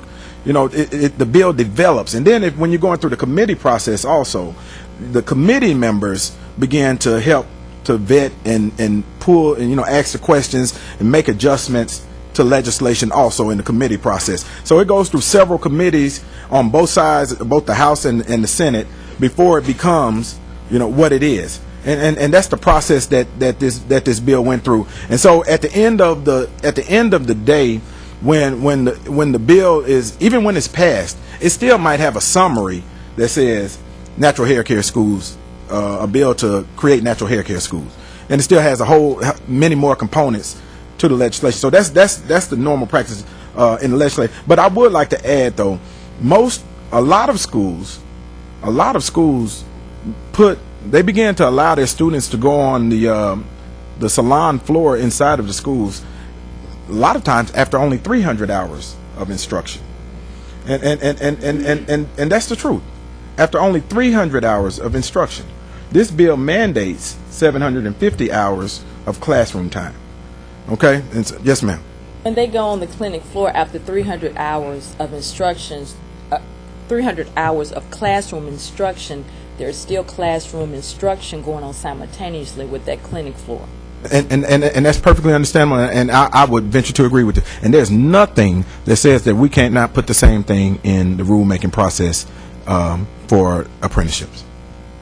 I have a question. What, when you say 750 hours of classroom instruction, 750 hours of classroom instruction, there's still classroom instruction going on simultaneously with that clinic floor. And that's perfectly understandable, and I would venture to agree with you. And there's nothing that says that we can't not put the same thing in the rulemaking process for apprenticeships. I have a question. What in order to help us with the rulemaking, your statistics, your research, any empirical data that you had informing this bill, could we be privy to that information, and that would help us with our rulemaking? Well, based on your research? I would be happy to give you what I got, but most of my information came from talking to industry professionals. Now, you're the Cosmetology Board. You probably have access to more information than I had access to. And I would like your information, if you don't mind. My question was, if you don't have it, that's fine. My question was to help us. You talked about a team here, so I was just saying, if you had any statistics, any research that you had already, if you could share that with us, so that would help us with the rulemaking, because this will affect lives. We talked about the creation of jobs, but this will, in certain instances, cause people to lose jobs. So when you make reference to the schools, I just thought it would be helpful to us if we knew which schools were for and against, and you made reference about the tuition being $15,000 to $20,000. So if you had any information like that you could share with us, I think that would be helpful to us. Okay, and any information I can get to you. You know, we have the whole entire research arm of the state of Tennessee. We'd be happy to get any information you need. But I'm a little bit confused in regards to the jobs that would be lost due to this legislation. Can you elaborate on that? Rufus, can you elaborate on that? I think well, you know, we train instructors to instruct, and we don't train them to instruct for half of a course. And I can think of dozens and dozens of instructors across the state that would be without a job if we didn't need them, but 50% of the time. They would be of real no use to us after that 50%. Are we going to continue to pay them? What happens to them? I'm sure the instructors could tell you a lot about that. Thank you, Mr. Herford, and thank you, Ms. Ali Walker. I respectfully disagree, because if you don't exercise the option in your school, you wouldn't have to fire an instructor. If you have 1,500 hours of cosmetology being instructed in your school, then you would need an instructor to instruct 1,500 hours. Now, if there's a new school or an existing school that decides to take this option, then maybe they would have to deal with it, but it's permissible. So your school does not have to do this. Yes, ma'am, Ms. Ali. So you don't think there are any existing schools that would opt to convert to do the apprentice program? I honestly don't know. I can't answer that. But you know, based on what I'm hearing from the schools, no. Okay, well, if an existing school does opt to participate in the program, it could result in people going from full-time to part-time status, or from part-time status to unemployment status. Not necessarily, because you may get more students into your school now because they have that option of being able to do an apprenticeship. That's true. Either or. I would think it would increase your enrollment, to be totally honest with you. I mentioned earlier that a lot of schools will not take a student that only has 200 or 300 hours. Our school takes individuals up to 900 hours. And if it's anything less, if it's a 200 or 300 hour course they've gotten in high school, then we do test them to see if they're on our level. If they've come in there with 300 hours and we don't think they're capable of that level, then we might cut them back 100 hours or 50 hours. Depends on what they know. It's up to the student. But that's not true. We don't just turn them away should they have so many hours. Mr. Herbert, thank you. And I did not say that. I said that some students come out with close to 800 or 900 hours, and they're being turned away. But if your school is accepting these students with previous hours, I commend you and your school and the policy in your school, because this is about our new business owners, business leaders that we are grooming for business. But when we start turning them away because they've gotten previous experience and they can't get a full student loan, then I have issue with that. And as should most. You know, these individuals are trying to get into the workforce or into their own businesses. But Mr. Herford, if your school does that, then I commend your school for being a responsible corporate citizen. I didn't come here to argue with you today. I didn't even know you were coming. But I mentioned earlier that the board may know more about this than you do. But I don't know how many years of experience we have. I'm one of the new ones. I've only been in this business 14 years. on the board less than a year. But I've learned a lot from these people since I've been here because they're knowledgeable. And it looks like to me, you people that are presenting this bill, and I go back to what I heard that on March the 19th, the sponsor was asked one question, what is natural hair? And the answer was, well, you have natural hair. It's any hair that doesn't have chemical on it. And that's the only response there was out of all the representatives that were around you. They didn't know what they were voting on. So when you did the final bill, the amendment or whatever you call it up there, to me, that's pork. And I think we've all heard of pork because that's what's wrong with this nation right now.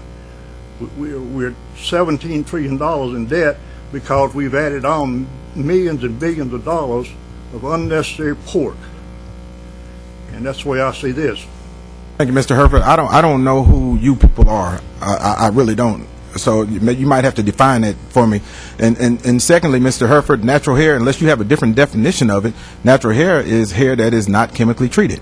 And so I don't, unless there's another definition, maybe I'm wrong in what natural hair is, but I have natural hair right now. My hair is not chemically treated. I thought that's what I said, sir. Well, and here's well, that's the definition of it, Mr. Herford. And here's the second thing. Yes, I do think the board has. I didn't say the board knew more than me. And I appreciate if you don't misquote me. Now, I said that the board has access to information. And that's what I said. And I do appreciate the experience of the board. And I'm not arguing with you, Mr. Herford. Mr. Herford, you presented your side of it. I'm presenting my side. It's a simple discussion. It's not an argument. I'm not I'm not the enemy, and neither are you. We're here. We want the same thing. We might have different ways of getting to it, but let's come together and get to it. Earl? As far as the industry goes, as far as the cosmetology industry goes, and hairstyling, the definition of natural hair more specifically refers to texture, hair that has not been chemically altered with respect to texture, because I do not have a chemical straightener in my hair, but I do have permanent color, which is a chemical. So in the industry, when we say natural hair, we're not referring to specifically hair that is not chemically treated, but hair as it relates to texture, not chemically treated. So just so I'm clear, that is confusing, because I said, well, you have natural hair, but you have color, but we're talking about texture. Just so I'm clear on the definition, Ms. Ali Walker, if my hair has chemicals in it, then it can still be natural hair? If the texture has not been altered. Okay, so no altering to what? Same thing. No altering to the chemical texture. Yes, ma'am. I think we were saying the same thing. Yes, ma'am. I was just going to say that's gotten way off of the subject, and we appreciate you coming, but we do have a very busy day. Thank you. Thank you for giving me the opportunity. I appreciate it, and I hope it brought more clarity in regards to the legislation. Thank you. If we could we take a break, please? Absolutely. Is a 10-minute break good? Yes. Okay, 10 minutes. 10-minute break. And Mrs. Bill, there is a machine. Okay. But I'll ask you when we come back. Good. Okay. I'm sorry.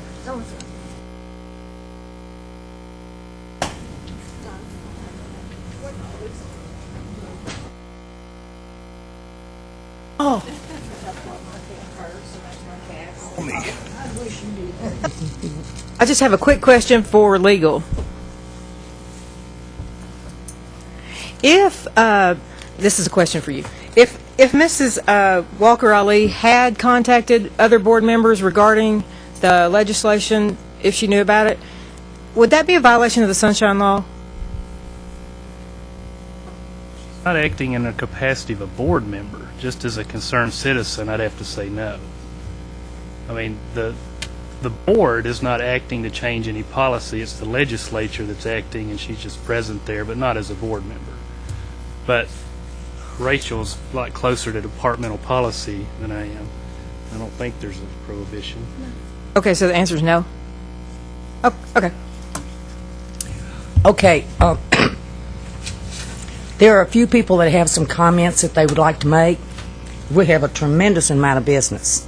So we're going to go through our business just as quick as possible, which we have to get done this month. And then we'll open it for short, brief comments. Not long comments, short, brief comments, or otherwise we'll spend the night. I'll turn the meeting over to Ms. Roxana. Thank you. Thank you, Madam Chairman and Ms. Colley. We are on page 43. The first thing on our agenda is regarding school applications, which we did have a couple up here before the board. This is on a name change of an institute, and simply the Institute of Hair Design is changing their name to Institute of Hair Design Incorporated. They are adding the ING. I make a motion we accept. Motion made by Ms. Kuppinger, seconded by Ms. McAllister. We accept. All in favor say aye. Aye. Opposed, no. Ayes carried. Applications for examination for Karen Moyers and Demetria Van, who have felonies, are submitted for the board's approval. The required information, disclosure from the student, and letter of examination from school to attend is submitted. I make a motion that we accept with a signed agreed order. Motion's made by Ms. Kuppinger, seconded by Ms. Smith, that we agree with the signed order. All in favor say aye. Aye. Opposed, no. Ayes carried.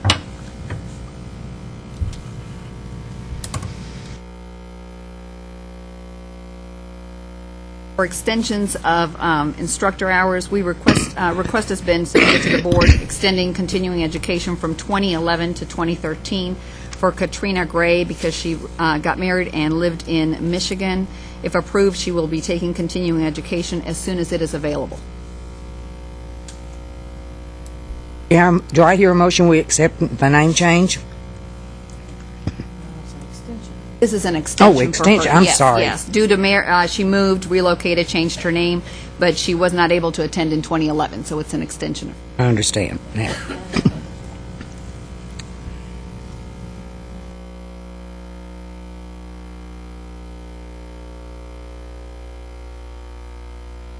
We have information on when she last attended?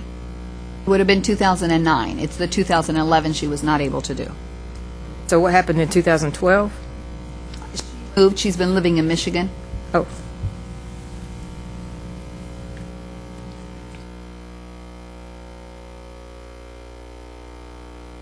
Not a medical reason. No, it's not a medical reason. She just wasn't living here in Tennessee.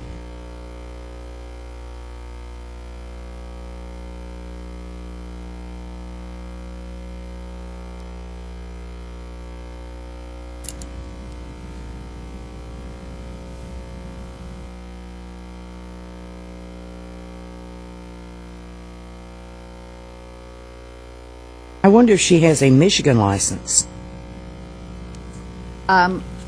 She didn't say. The reason I'm asking, She does say that I believe she does. she had.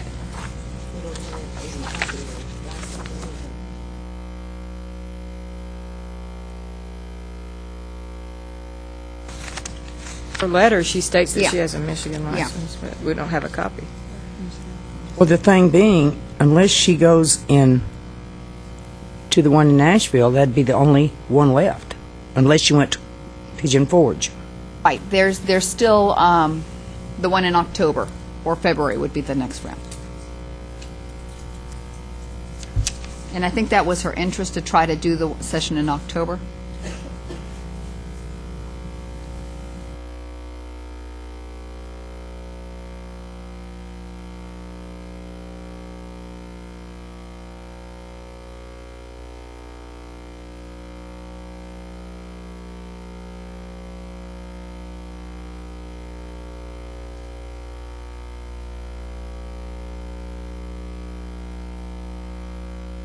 Second.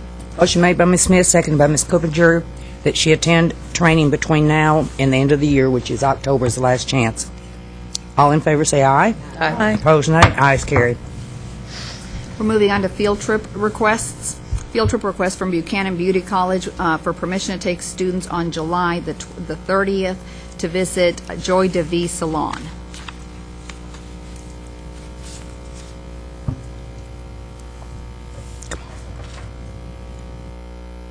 Make a motion we accept. Approve. Second. Motion made by Ms. Kuppinger, seconded by Ms. McAllister, that we approve. All in favor say aye. Aye. Opposed, nay. Ayes carried. Field trip request from Coffee County Beauty for permission to take students to hear motivation speaker Cherie Job on July 23rd. Ms. Job is a cosmetologist, motivational speaker, and a writer. Make a motion, we approve. Motion made by Ms. Coppinger, seconded by Ms. Smith. We approve. All in favor say aye. Aye. Opposed, nay. Ayes carry. Request from Empire Beauty School for permission to take students to the senior salon class of Memphis in July 15th outside of the school from noon to 4. They have facilitator Eric Johnson to cover state board and state law. Okay, what we're doing is approving something that's already... In all three of these, yes, because we did not have a meeting in July. Right. We've been receiving these nonstop, but yeah. Okay. I hear a motion on Empire. I make the motion. Okay. Who's Eric Jones? Facilitator that they're going to I be mean, using. Eric Johnson. Johnson, yes. So, Their instructor at their school. oh, he was going over the state laws? Right, he's the one that's going to cover the material. Okay, okay. Motion's made by Mr. Herford that we approve. Do I hear a second? Seconded by Ms. Smith. All in favor say aye. Aye. Opposed, nay. Ayes carry. Request for Empire Beauty Schools for permission to take several different classes on marketing-based trips. The students will gain additional knowledge and know-how on relating subject matters taught throughout their time as a student, learning how to promote themselves as stylists, as well as gaining interpersonal skills. The following dates and times are what they've requested. August 12th from 10 to 1 to the surrounding businesses in the Poplar Colony area. Facilitator there will be Carol Sager. On August 14th from 10 to 1 with the facilitator Brittany Briggs, and on August the 16th from 10 to 1 with an educator Angel Dillard. September 3rd is the last date from noon to 3 with educators Carol Sager, Angela Dillard, and Janine Smith.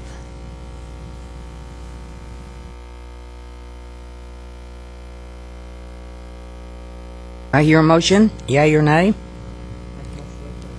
Motion's made by Ms. Smith. A second. Seconded by Mrs. Ali that we approve. All in favor say aye. Aye. Opposed, nay. Ayes carry. Request from Genesis Career College for permission to visit and participate in the following events. Lebanon Campus Hearthside Nursing Home in Lebanon for polishing of nails once a month for year-round. Providence Place Nursing Home in Mont Juliet, also polishing nails once a month year-round.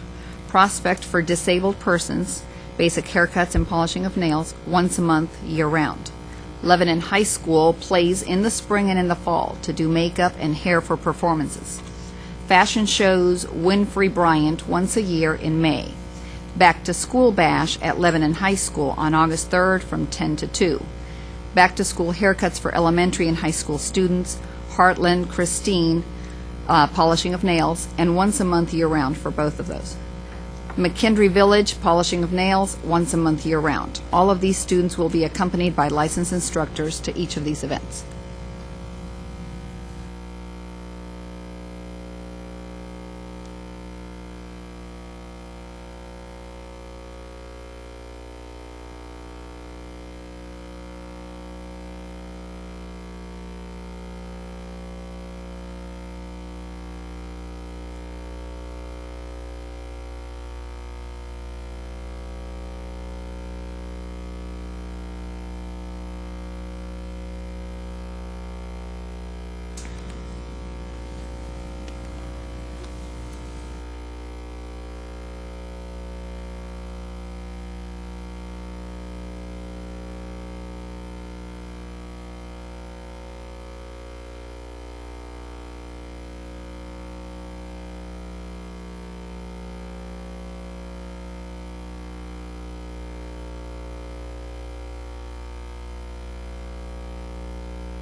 May I ask a question?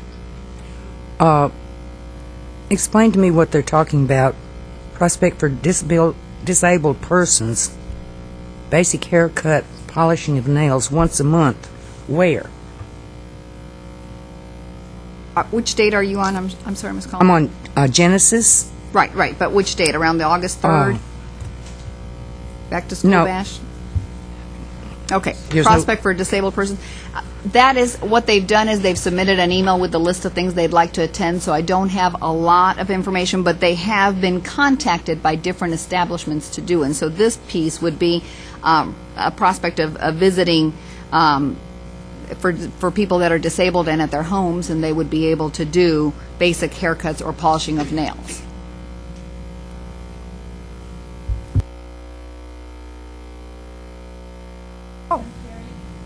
Aye. Aye. We're a little confused on this. You overwhelmed us. We actually go to the facility in Lebanon, and actually they've asked us to go there and help out their facility, their nursing homes, that kind of thing, and just take our students with us and have an instructor go with them and have them sign the piece of paper that says that they are students performing those particular services on them, and also the people in the nursing homes, and like if they're disabled, those people that care for them also know that we're doing this and that we are a school. They can't come to us, so we go to them. It's in the facility. Yes. Okay. Not in the home. That's, Yes. Ms. Smith made a motion, we approve. Do I hear a second? Second by Ms. Huckabee. All in favor say aye. Aye. Opposed, nay. Ayes carry. We were confused. Thank you. It's in a facility. A request from Georgia Career Institute to take students to Broadway Hair and Nails on July 23rd, 2013 from 10 to 3:30. Also for a trip to see the nail show in Gatlinburg, Tennessee on August the 25th and 26th. They will be leaving the school about 5 p.m. on the 24th and returning at 3:30 on the 26th.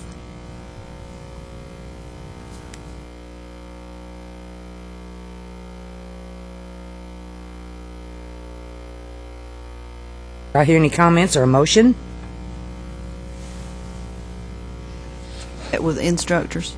Yes, with instructors, and that's then two separate requests. One has already happened, and then the second one is obviously overnight.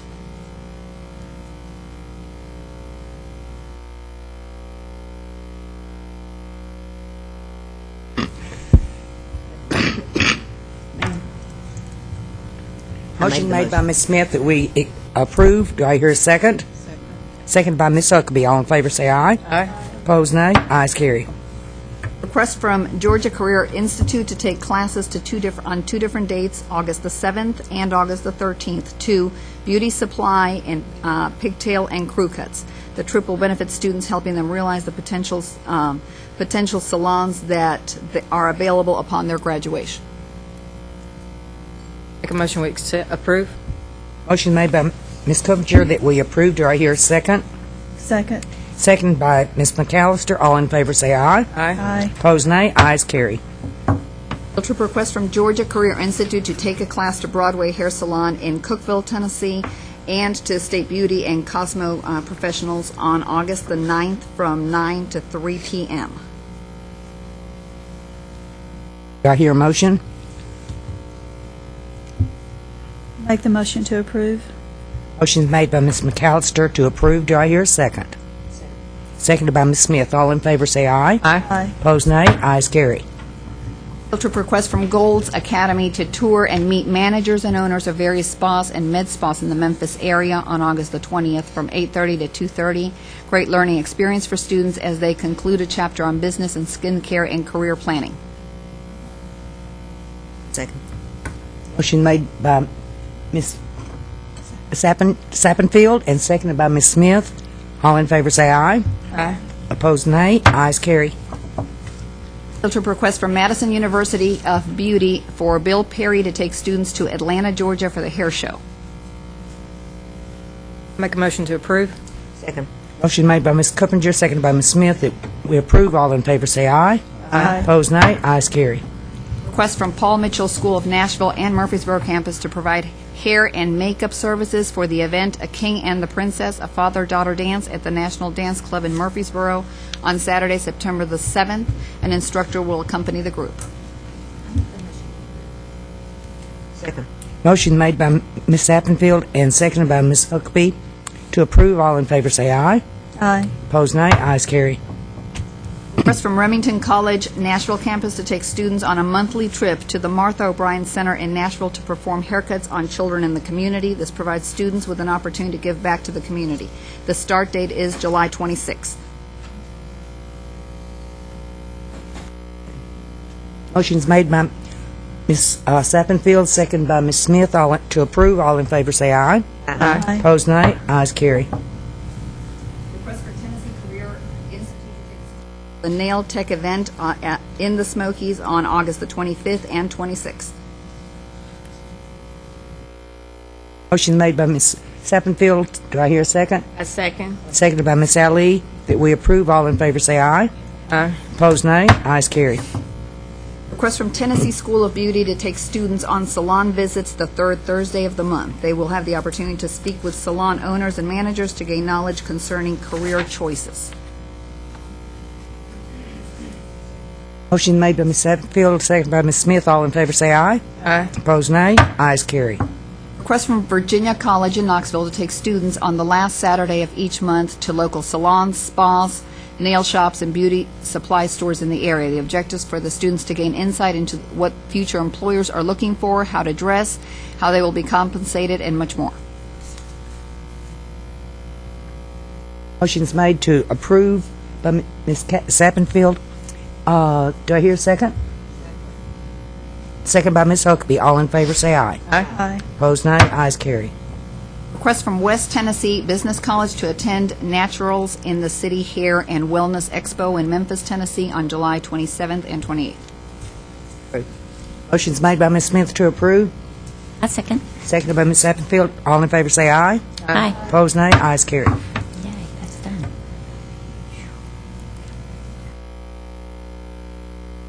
We'll be beginning our reciprocity applications on page 64.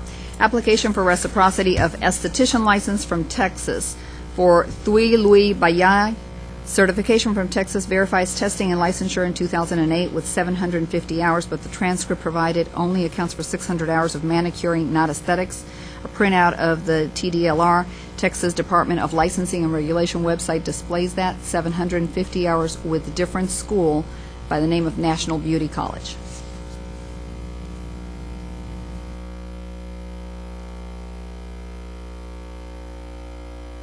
Recommendation is to approve. What license are they asking for? Esthetician. But they have a license in Texas of manicurist? They have a manicurist license?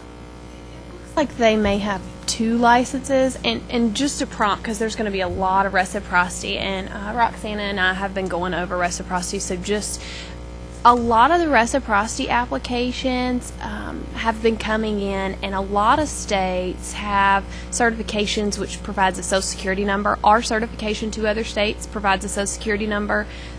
That's our way of identification of our licensees. Some state certifications do not provide a Social Security number. Texas is one of those states.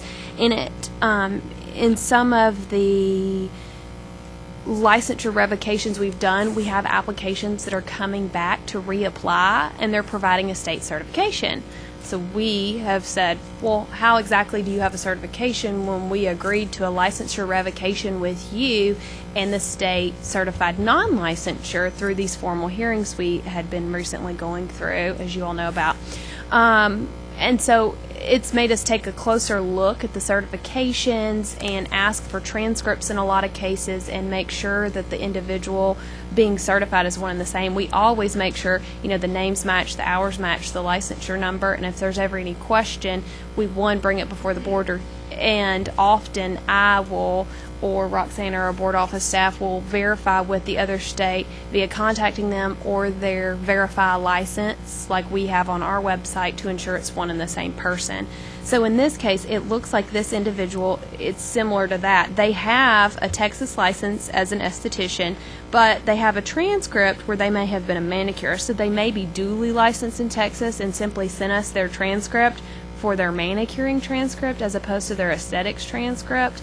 I don't think that we have that information in front of us for the reciprocity, but as we go through this process today, because there are a lot of questionable, maybe confusing applications, to ask the questions and take a closer look, because that's why really there's so many more.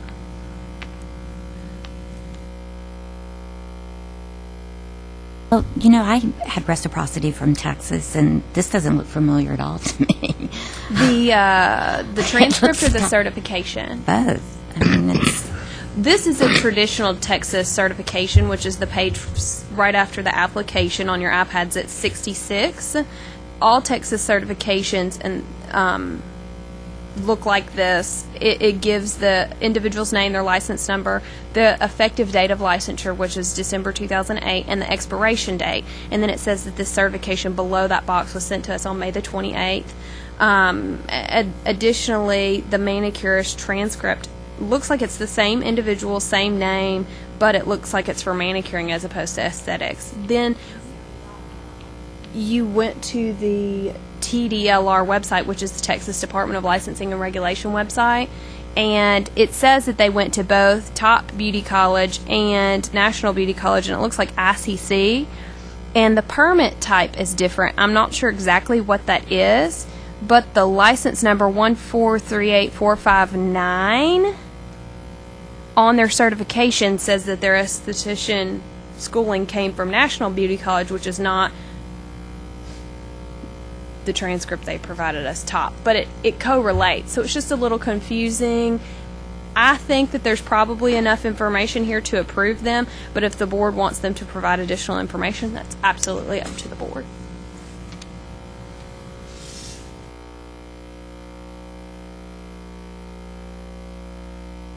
I make a motion that they provide additional information. Second then. Motion made by Mr. Hereford, seconded by Ms. Smith, that they provide more information. All in favor say aye. Aye. Opposed, nay. Ayes carried. Application for reciprocity of esthetician license from Texas for How T. Cow. Certification from Texas verifies testing and licensure. Transcript confirmed 750 hours and initial licensing date of 2012. The recommendation is that the applicant be approved for reciprocity. This one provided the right transcript. Why did this one come before us? Sorry. Again, what Rachel explained, with Texas not giving us the Social Security numbers. Okay. Right now, all of the Texas reciprocity files are coming before for your approval. Do I hear a motion?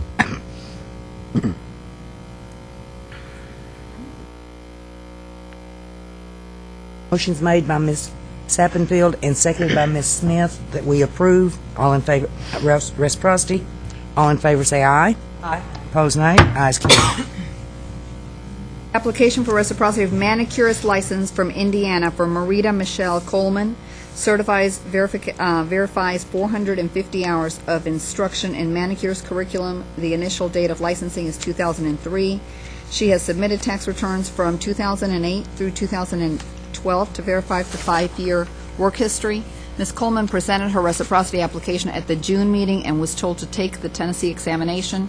At that time, she did not have the tax forms for 2008 that showed she worked as a manicurist for the complete 5 years.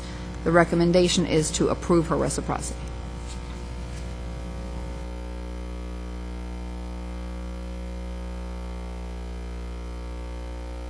Makes it much easier when they send the proof. Do I hear a motion? That we approve. Motion's made by Ms. Ellie that we approve. Do I hear a second? Second. Second by Ms. McAllister. All in favor say aye. Aye. Opposed, nay. Ayes carried. Application for reciprocity of manicurist license from California for The Tang Do Dang.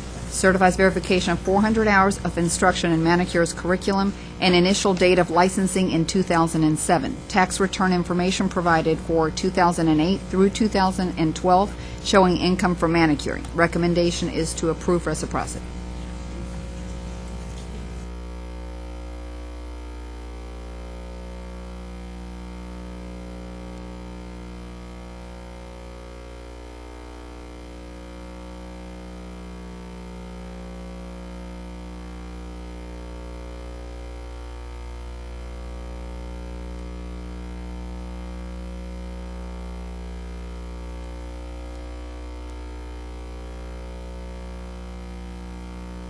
Motion made by Ms. Smith that we approve. Do I hear a second?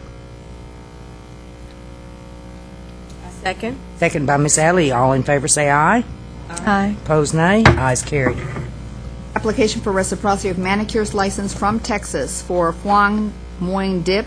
Certification does not state if the applicant, if an examination was taken, but shows the initial licensing date of 2013. Transcript from Atlantic Beauty School in Texas shows enrollment in 2010, and a total of 602 hours are provided. Ms. Waller requested all this in 2011. The recommendation is that the applicant take the Tennessee examination. I make a motion that the applicant take the Tennessee examination. Motion's made by Ms. Coopinger. Excuse me. Seconded by Ms. Smith that they take the exam. All in favor say aye. Aye. Opposed, nay. Ayes carried. Application for reciprocity of manicures license for Danvi Thai Mi Dong from Pennsylvania. Certification verifies the applicant was licensed by examination with 200 hours and initial date of licensing in 2006. Work history is provided from owner of shop stating start date as February 2008 through present. Tax returns for 2008 through 2012 provided, but unable to verify that income is from manicuring. Also provided is a copy of applicant's Alabama license. Ms. Dong's application was presented at the June meeting and was requested to take the examination. Recommendation at this point is approval.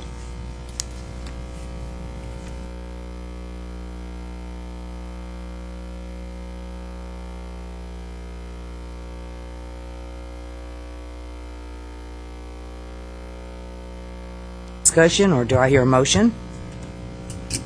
What did we receive between then and now? The additional tax forms.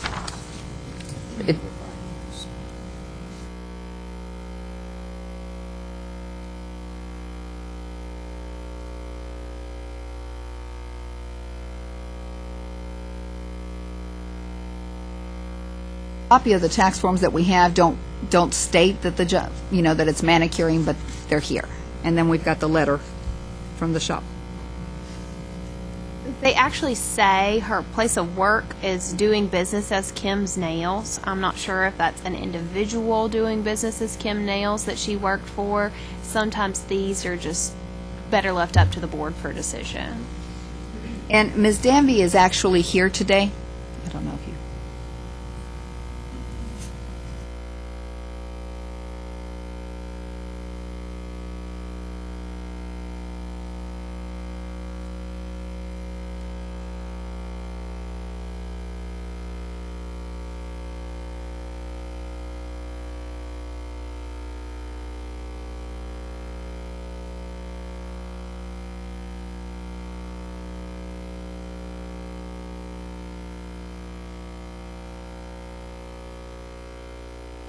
State the occupation. Can she come forward? Do you have a question?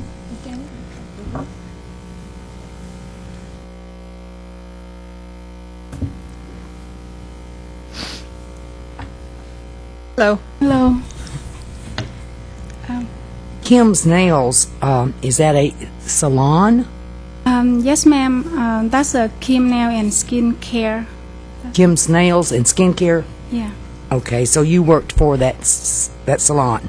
I've been work since '08 till Okay. now. All right. As a manicurist? Yes, I do manicurist.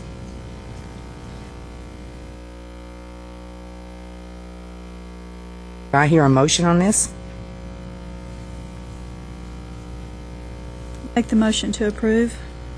A second. Motion's made by Ms. McAllister, seconded by Ms. Alley, that we approve. All in favor say aye.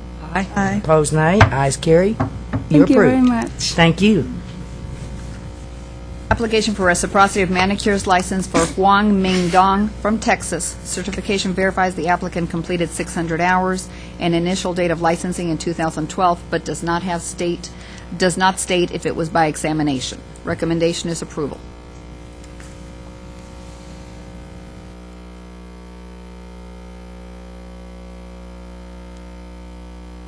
Second.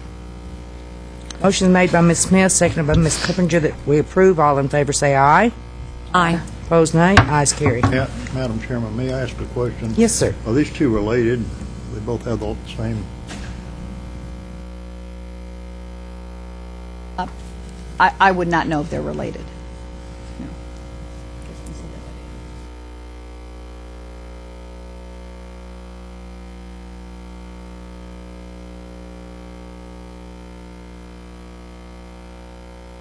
No. Ms. Huang Ning Dong, you're related? No. No relation. Application for reciprocity of esthetician license for Ronnie Ray Ellie from Nebraska. Certification verifies the applicant was licensed by examination with 600 hours and initial date of licensing in 2011. Recommendation is that the applicant take the Tennessee examination. I make a motion the applicant take the Tennessee exam. Second. Motion made by Ms. Coopinger, seconded by Ms. McAllister, that they sit for the exam. All in favor say aye. Aye. Opposed, nay. Ayes carried. Application for manicurist license for Ronnie Ray Ellie of Nebraska. Certification verifies the applicant was licensed by examination with 300 hours and initial date of licensing in 2012. Recommendations that the applicant take the examination.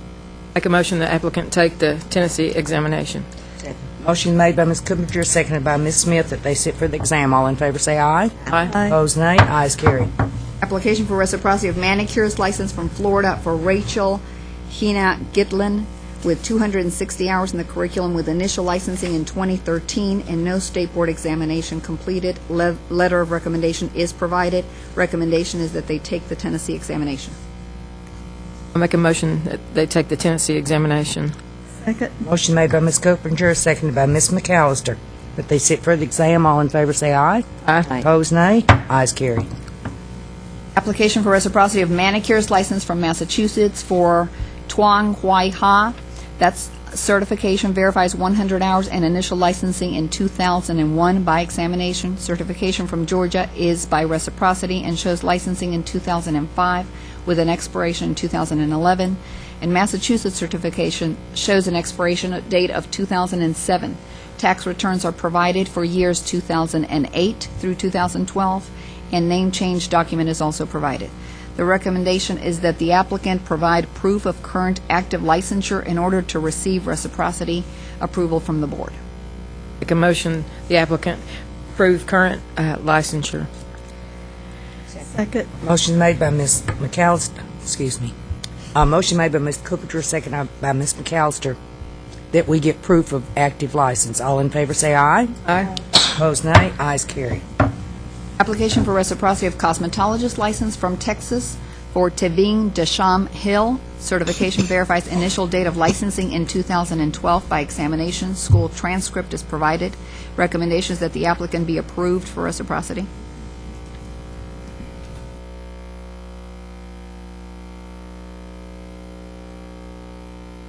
Motion made by Ms. Smith that we approve. Do I hear a second? Seconded by Ms. Sappenfield. All in favor say aye. Aye. Opposed, nay. Ayes carried.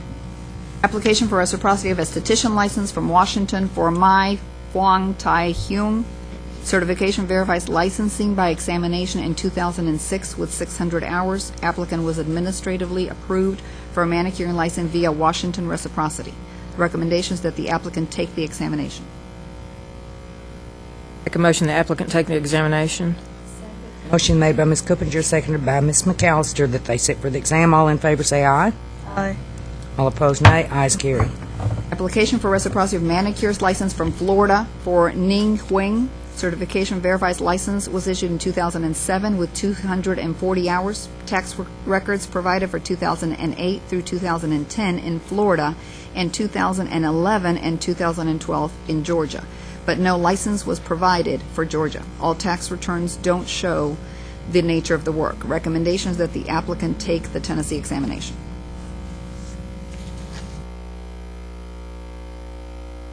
Motion they take the Tennessee exam. I second. Motion made by Ms. Smith, seconded by Ms. Alley, that they sit for the Tennessee exam. All in favor say aye. Aye. Opposed, nay. Ayes carried. Application for reciprocity of manicurist license from Texas for Victoria T. Huang. Certification verifies initial date of licensing in 1992 with 600 hours. Transcripts provided from N Style Beauty Academy showing a start date in April of 2012 and the completion of July 31st of 2012 for 600 manicuring hours. These dates do not match the certification from Texas. Recommendation is that the applicant take the examination.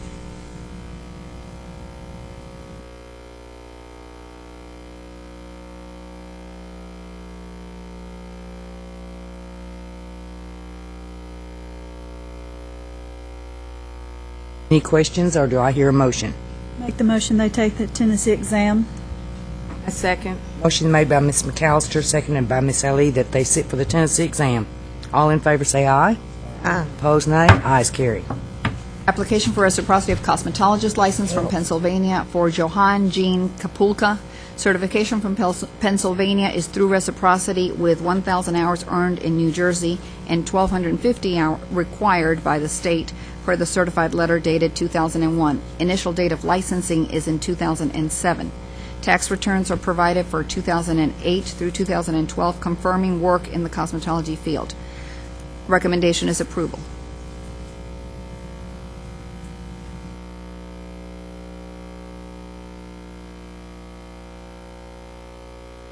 If there are no questions, I move that we approve. Motion's made by Ms. Ali that we approve. Do I hear a second? I'll second. Seconded by Ms. Sappenfield. All in favor say aye. Aye. Opposed, nay. Ayes carry. Application for reciprocity of cosmetologist license from Georgia for Christine Kraus. Certification verifies 1,050 apprentice hours for nail technician. Licensing was by examination issued in March 2013 and expiring in August of 2013. Previous certification from 2002 through 2004 also provided, which verifies 1,050 hours of apprentice for nail technician apprentice. Application states she completed 3,000 apprenticeship hours in 2006. Apprenticeship hour letter is also provided by the Georgia State Board Office. Recommendation is approval. I make the motion to approve. Motion's made by Ms. Sappenfield, seconded by Ms. Smith, that we approve. All in favor say aye. Aye. Opposed, nay. Ayes carry. Application for reciprocity of manicurist license from Pennsylvania for Duong T. Lee. Certification verifies 200 hours of initial date of licensing in 1999 by examination. A letter from the owner of Top Nail Salon is provided stating Ms. Lee was employed part-time since 1999. Recommendation is that the applicant take the Tennessee examination. Make a motion that applicant take the exam, Tennessee exam. Second. Motion made by Ms. Coopinger, seconded by Ms. Ali, that she sit for the Tennessee exam. All in favor say aye. Aye. Opposed, nay. Ayes carry. Application for reciprocity of manicurist license from Texas for Ling Vang Lee.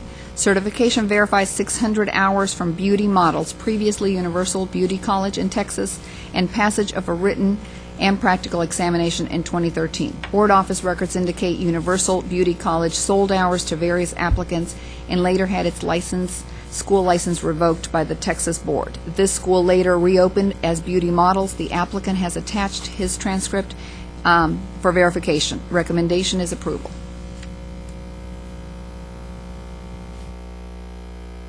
See his transcript.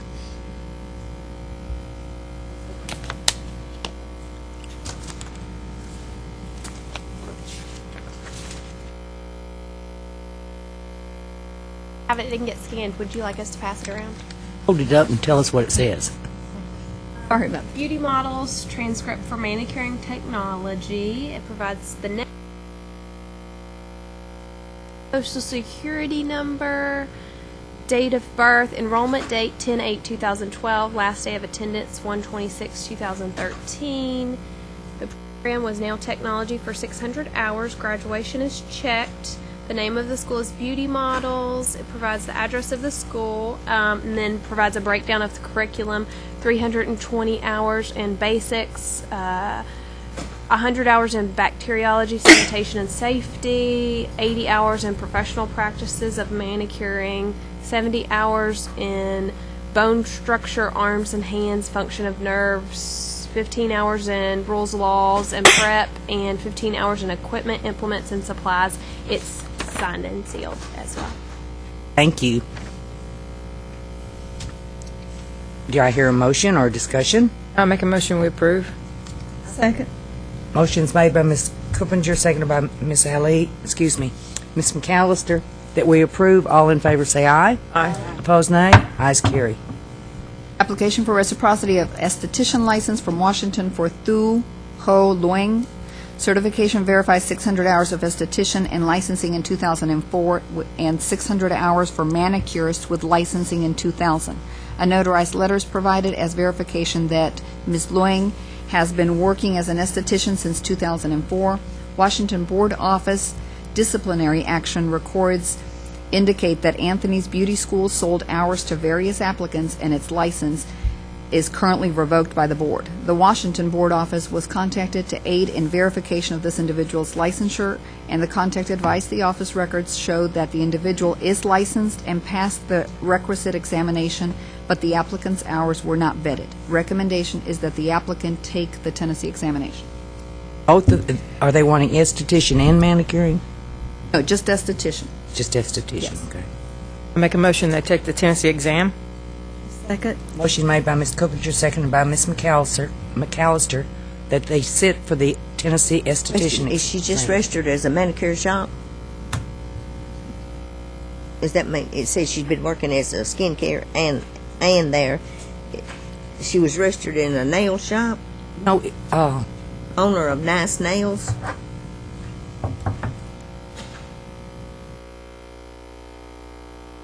I'm sorry. The next one, Did application. you have a question? I'm sorry, Yes. I was, It just took me a while to read it. It says she'd been working, she was registered, the current owner of Nice Nails. Is she working, just registered as a nail shop and doing skincare in there also?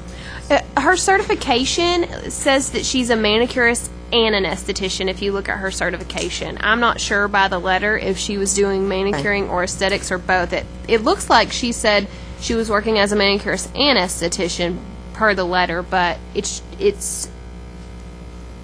obviously handwritten, and then she provides a notary on the next page. There's a motion.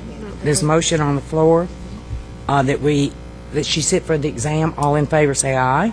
Aye. Opposed, nay. Ayes carry.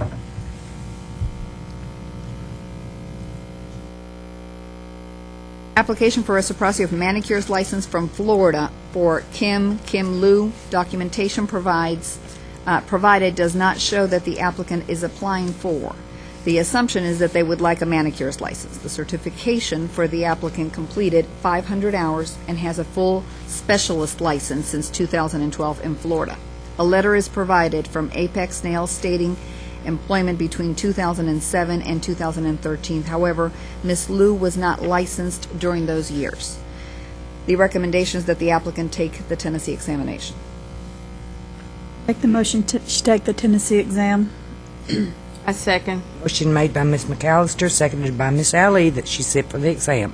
All in favor say aye. Opposed, nay. Ayes carry. Application for reciprocity of cosmetologist license from North Carolina for Filiberto G. Moncada with 2,035 hours from Honduras. The application was previously presented to the board during the February 2013 board meeting, and the decision was that he take the Tennessee examination and previously in August of 2012 meeting. His currently licensed with North Carolina, shows initial licensing in 2013, and it's currently active. The recommendation is that the applicant take the Tennessee examination, and the applicant is here today if you have any questions.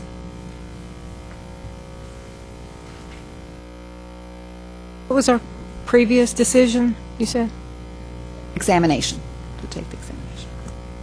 That's the recommendation again?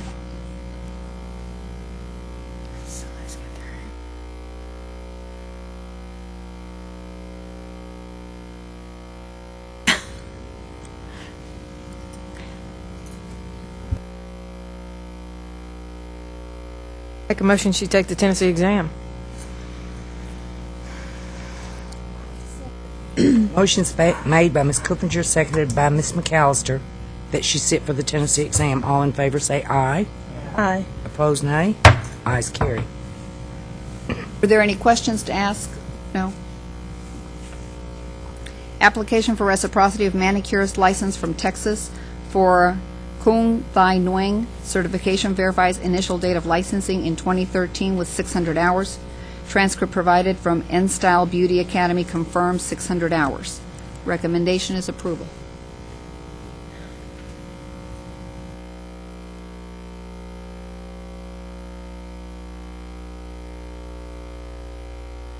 Motion's made by Ms. Sappenfield and seconded by Ms. Smith that we approve. All in favor say aye. Aye. Opposed, nay. Ayes carried. Application for reciprocity of manicures license from Texas for Dao Tig Nguyen. Certification verifies initial date of licensing in 2012 by examination. Transcript is provided from Angel Beauty Academy, confirms 600 hours. Recommendation is approval.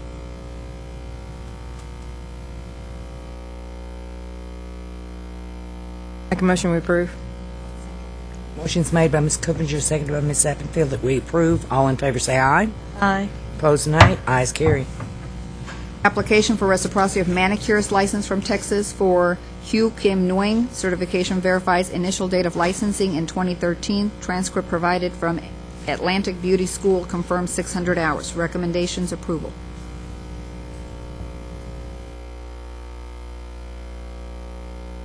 Motion is made by Ms. Smith, seconded by Ms. Sappenfield. All that we approve. All in favor say aye.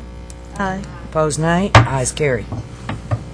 Application for reciprocity of manicures license from Nebraska for Kevin Nguyen. Certification from Nebraska verifies 300 hours of training and licensing by examination in 2002 with expiration in 2009. Certification from Colorado, also by examination, shows active license issued in 2008. Notarized letter from Top Q Nails and Spa states Mr. Nguyen was a shop manager in 2007. Notarized letter from Regal Nail Salon states employment between 2009 and 2013. Recommendation is approval.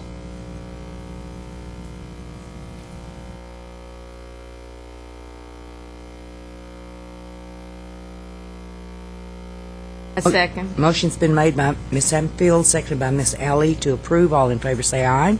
Aye. Opposed, nay. Ayes carried. Application for reciprocity of cosmetologist license from Texas for Kie Thai Nguyen. Certification verifies initial date of licensing by examination in 2000 with 1,500 hours.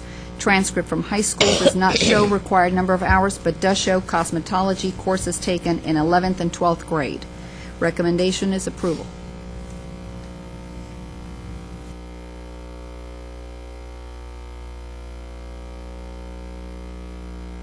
Motion made by Ms. Sappenfield, seconded by Ms. Smith to approve. All in favor say aye. Aye. Opposed, nay. Ayes carried.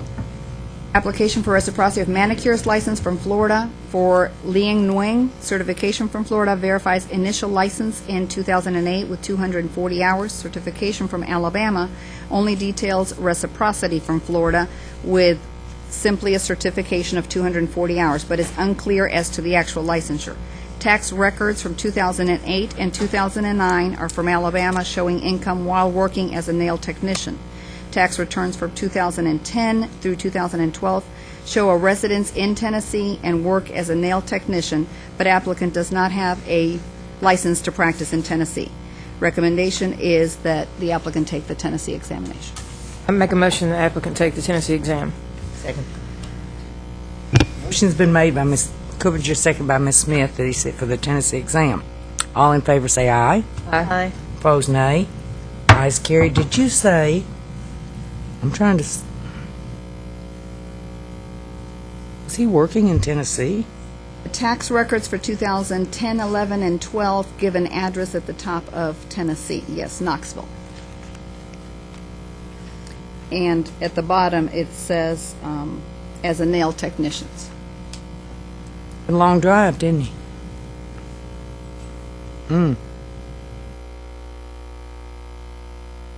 Application for reciprocity of manicures license from Texas for Ling Nguyen. Certification verifies 600 hours and initial date of licensure in 2012. Transcript from Angel Beauty Academy confirms 600 hours. Recommendation is approval.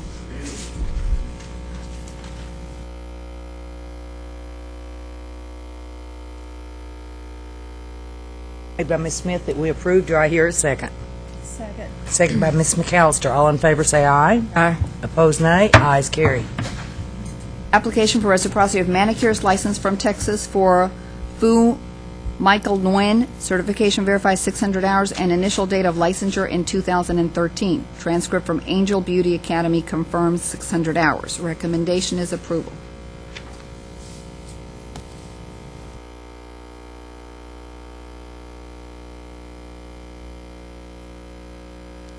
Do I hear a motion or discussion?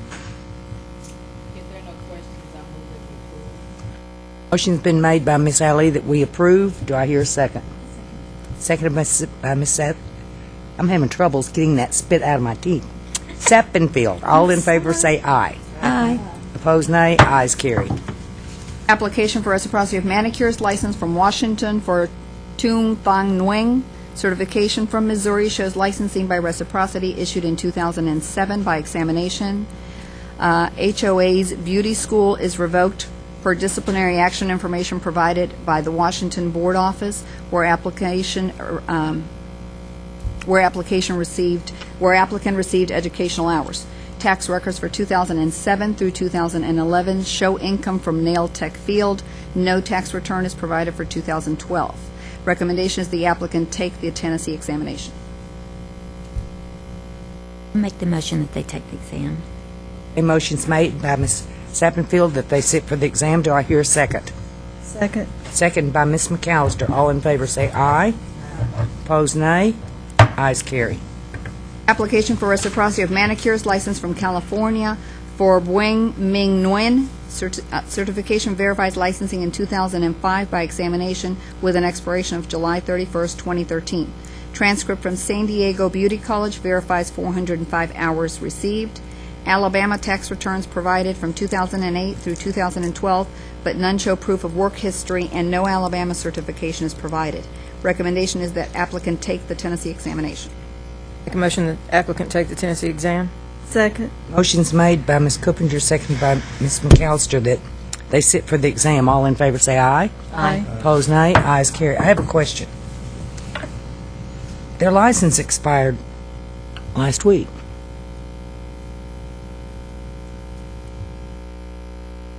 Go by the date of the application receipt and the date of the certification receipt. And when was that?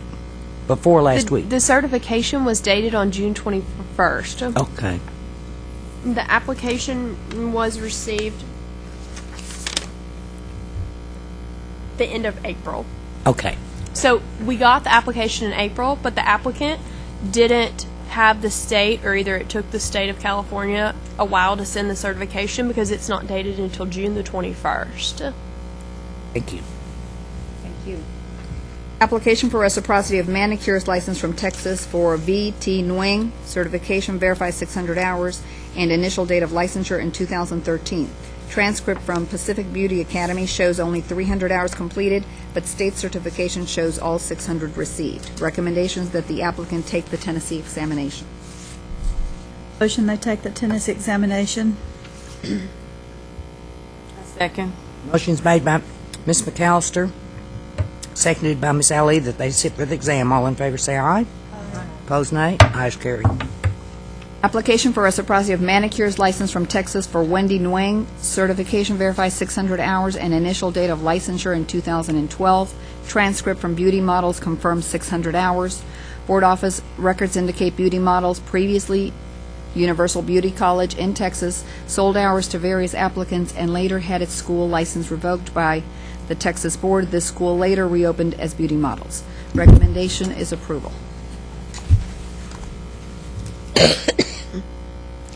I make the motion to approve.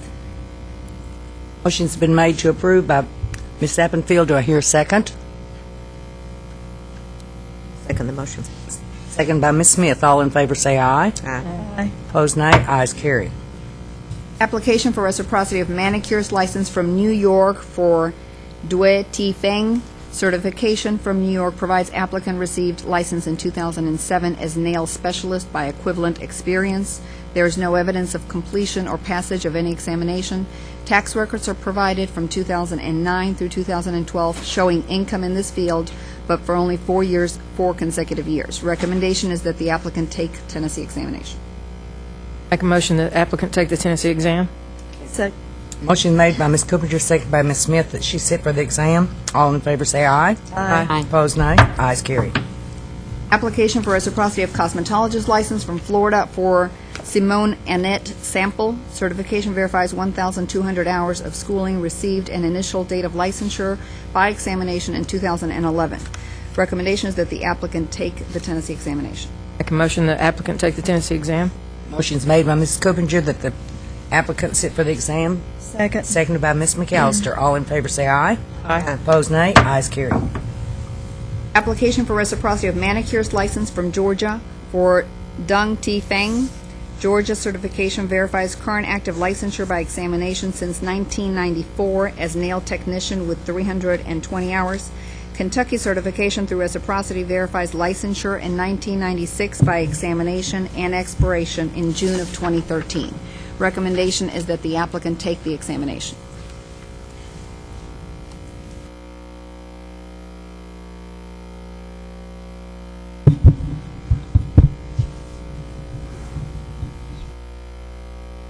Questions, comments, motions?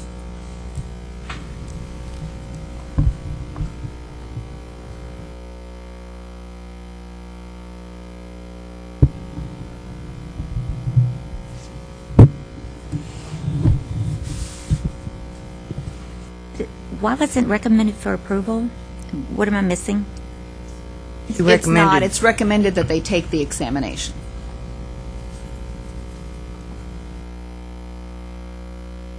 Make the motion they take the Tennessee exam. Motion's made by Ms. McAllister that they sit for the Tennessee exam. Second. Seconded by Ms. Ali. All in favor say aye. Opposed, nay. Ayes carried. Application for reciprocity of esthetician license from Texas for Kelly Hong Tran. Certification verifies 750 hours and initial date of licensure in 2011. Transcript from Executive Beauty Academy verifies 750 hours received. Recommendation is approval. I recommend approval. Motion's made by Ms. Appenfield that we approve. Do I hear a second? Seconded by Ms. Smith. All in favor say aye. Aye. Opposed, nay. Ayes carried. Application for reciprocity of esthetician license from Texas for Laura Chong Tran. Certification verifies 750 hours and initial date of licensure in 2012 by examination. Transcript from BN Career Institute verifies 750 hours received. Recommendation is approval.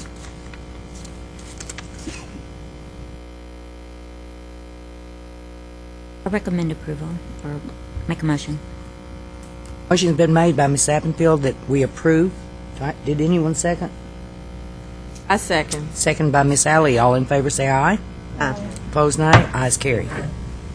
Application for reciprocity for esthetician license from Texas for Thuy Tieng Tai Tran. Certification verifies 750 hours and initial date of licensure in 2013. Transcript from Angel Beauty Academy verifies 750 hours received. Recommendation is approval. Motion's made by Ms. Smith that we approve. Do I hear a second? Second by Ms. Appenfield. All in favor say aye. Aye. Opposed, nay. Ayes carried. Application for reciprocity of cosmetologist license for Anna Mwai 2. Certification verifies 1,500 hours and initial date of licensure in 2013. Transcript from BN Career Institute confirms 1,507 hours received. Recommendation is approval.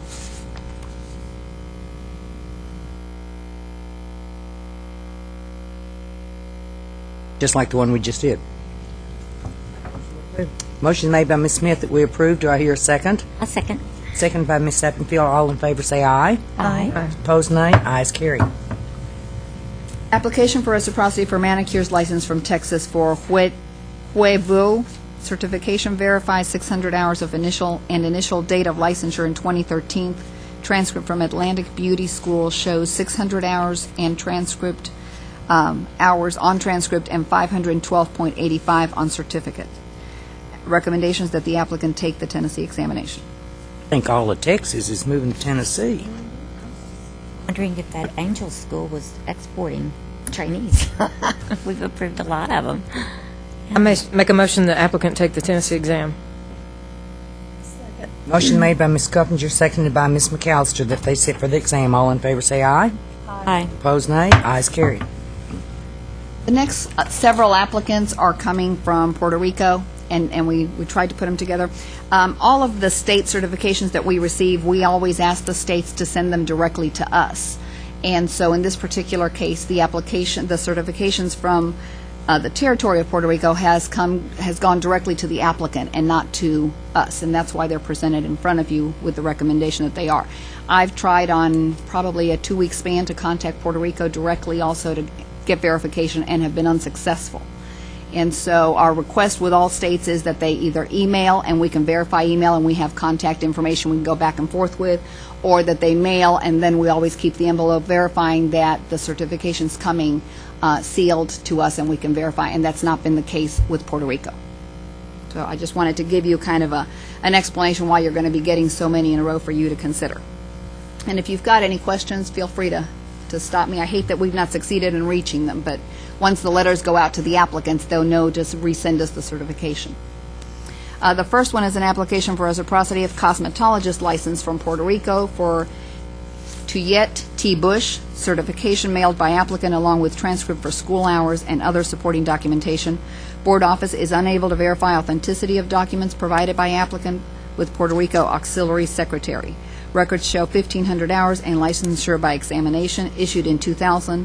Generally, all licensure certification information is received directly from the reciprocal state, and in this instance and several others from Puerto Rico, verification cannot be obtained. The recommendation is that the applicant take the Tennessee examination or have licensing office in Puerto Rico send the board the all appropriate documentation directly in sealed envelope.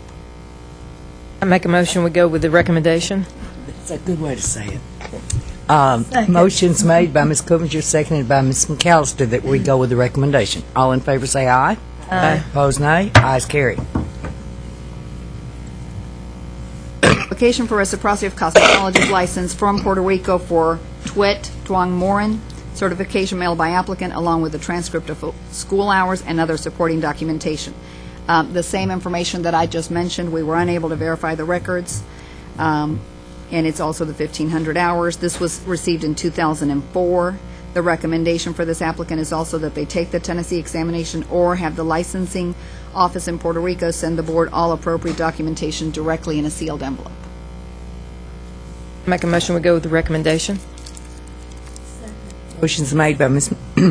Coopinger, seconded by Ms. McAllister. We go with the recommendation. All in favor say aye. Aye. Opposed, nay. Ayes carried. Application for reciprocity of manicures license from Puerto Rico for Huang Dang Nguyen, certification for applicant. It provides the transcript. This is 720 hours and initial licensing in 2005. All the same information applies. No authentic documentation. Our recommendation is that the applicant take the Tennessee examination or have licensing office in Puerto Rico send board all appropriate documentations directly in sealed envelope.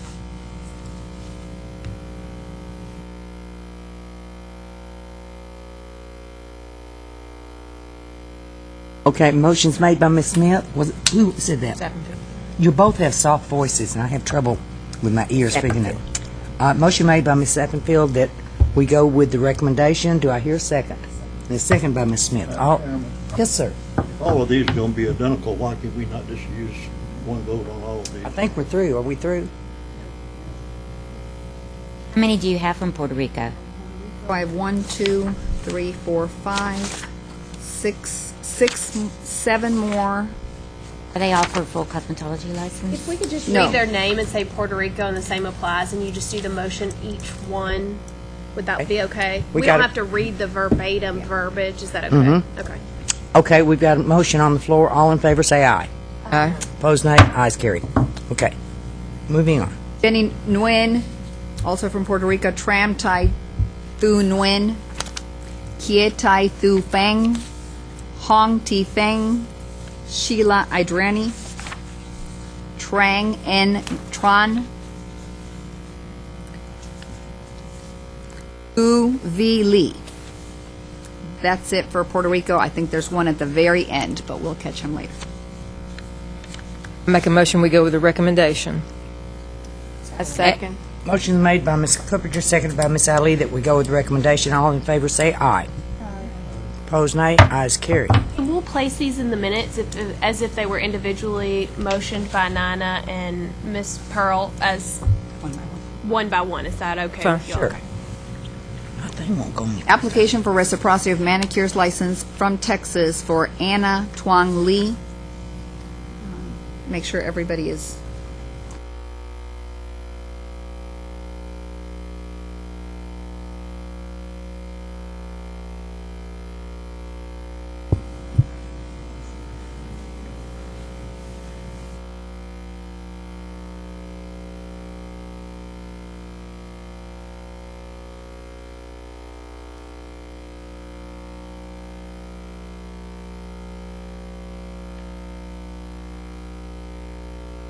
I think we're in package 2 under your books.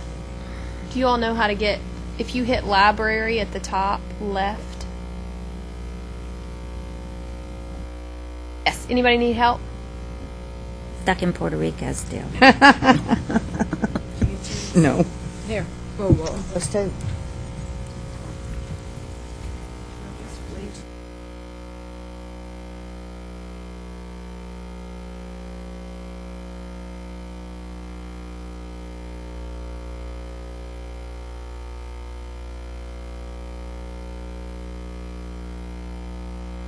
Much more in that stack, Miss Powell. Getting smaller? Are we there yet? I told her I've never been stuck. Well, that's good.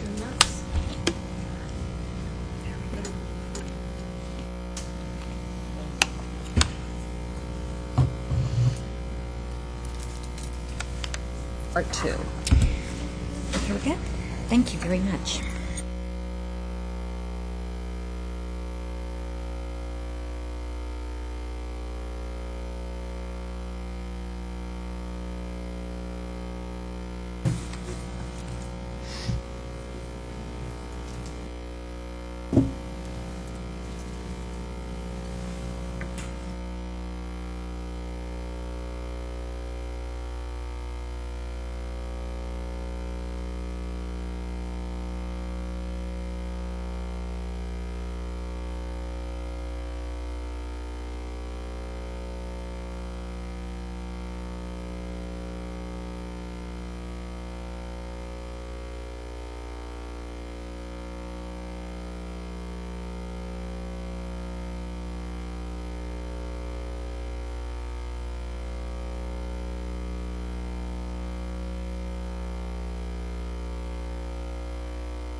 That's it.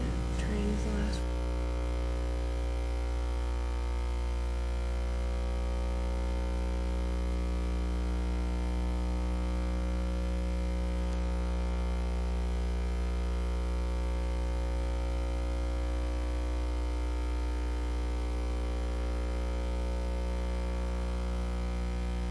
We'll be with you in a second. Sorry, we It's are mine. making sure everybody is here. This is the first time.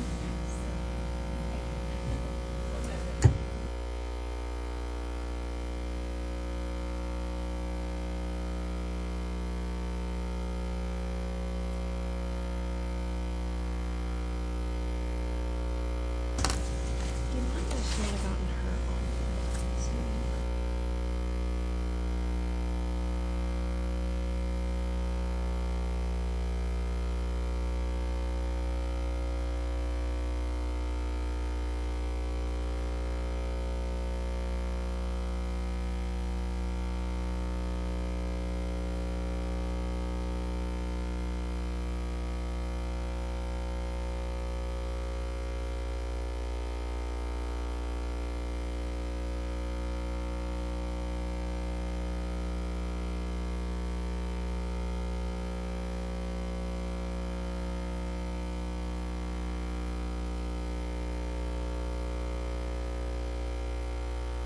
It is, and we can read them verbatim, and we are more than happy to pass out the applications. We have it all, so if you need to see that to vote on them, we can do that.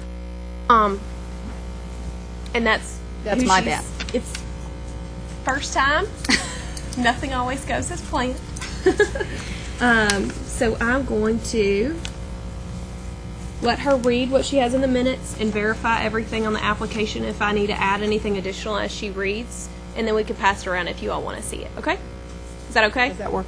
Okay, great. Application for reciprocity of manicures license from Texas for Antoine Lee. Certification verifies initial date of licensing in 2011 with 600 hours. Transcript is provided from Universal Beauty College confirming 600 manicuring hours. Ms. Lee's Tennessee license was revoked by a formal hearing. Texas has certified non-licensure, and to date, they show a discrepancy in the Social Security number provided by Ms. Lee. The recommendation is that the applicant contact Texas and rectify the issue with the Social Security number as it relates to her license in Texas. Motion's been made by Ms. Appenfield that we go with your recommendation. Do I hear a second? A second. Everybody seconds. But Betty, you can put down Mrs. Ali. All in favor say aye. Aye. Opposed, nay. Ayes carry. Mr. Thu V. Lee is one I didn't scan, but he's the Puerto Rico, so we've already actually voted for that particular license. The next one that was missed in scanning was an application for reciprocity of manicurist license from Texas for Quang Nuc Gwen. Certification from Texas verifies testing and licensure issued in 2012. The transcript from N-Style Beauty Academy confirms 600 hours. Recommendation is approval. I make the motion that we approve. Motion's been made by Ms. Appenfield that we approve. Do I hear a second?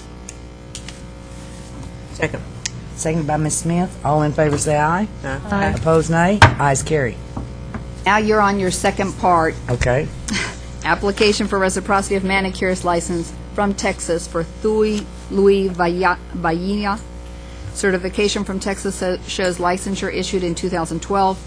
Transcript from Top Beauty College confirms 600 hours. Recommendation is approval. Make a motion we approve.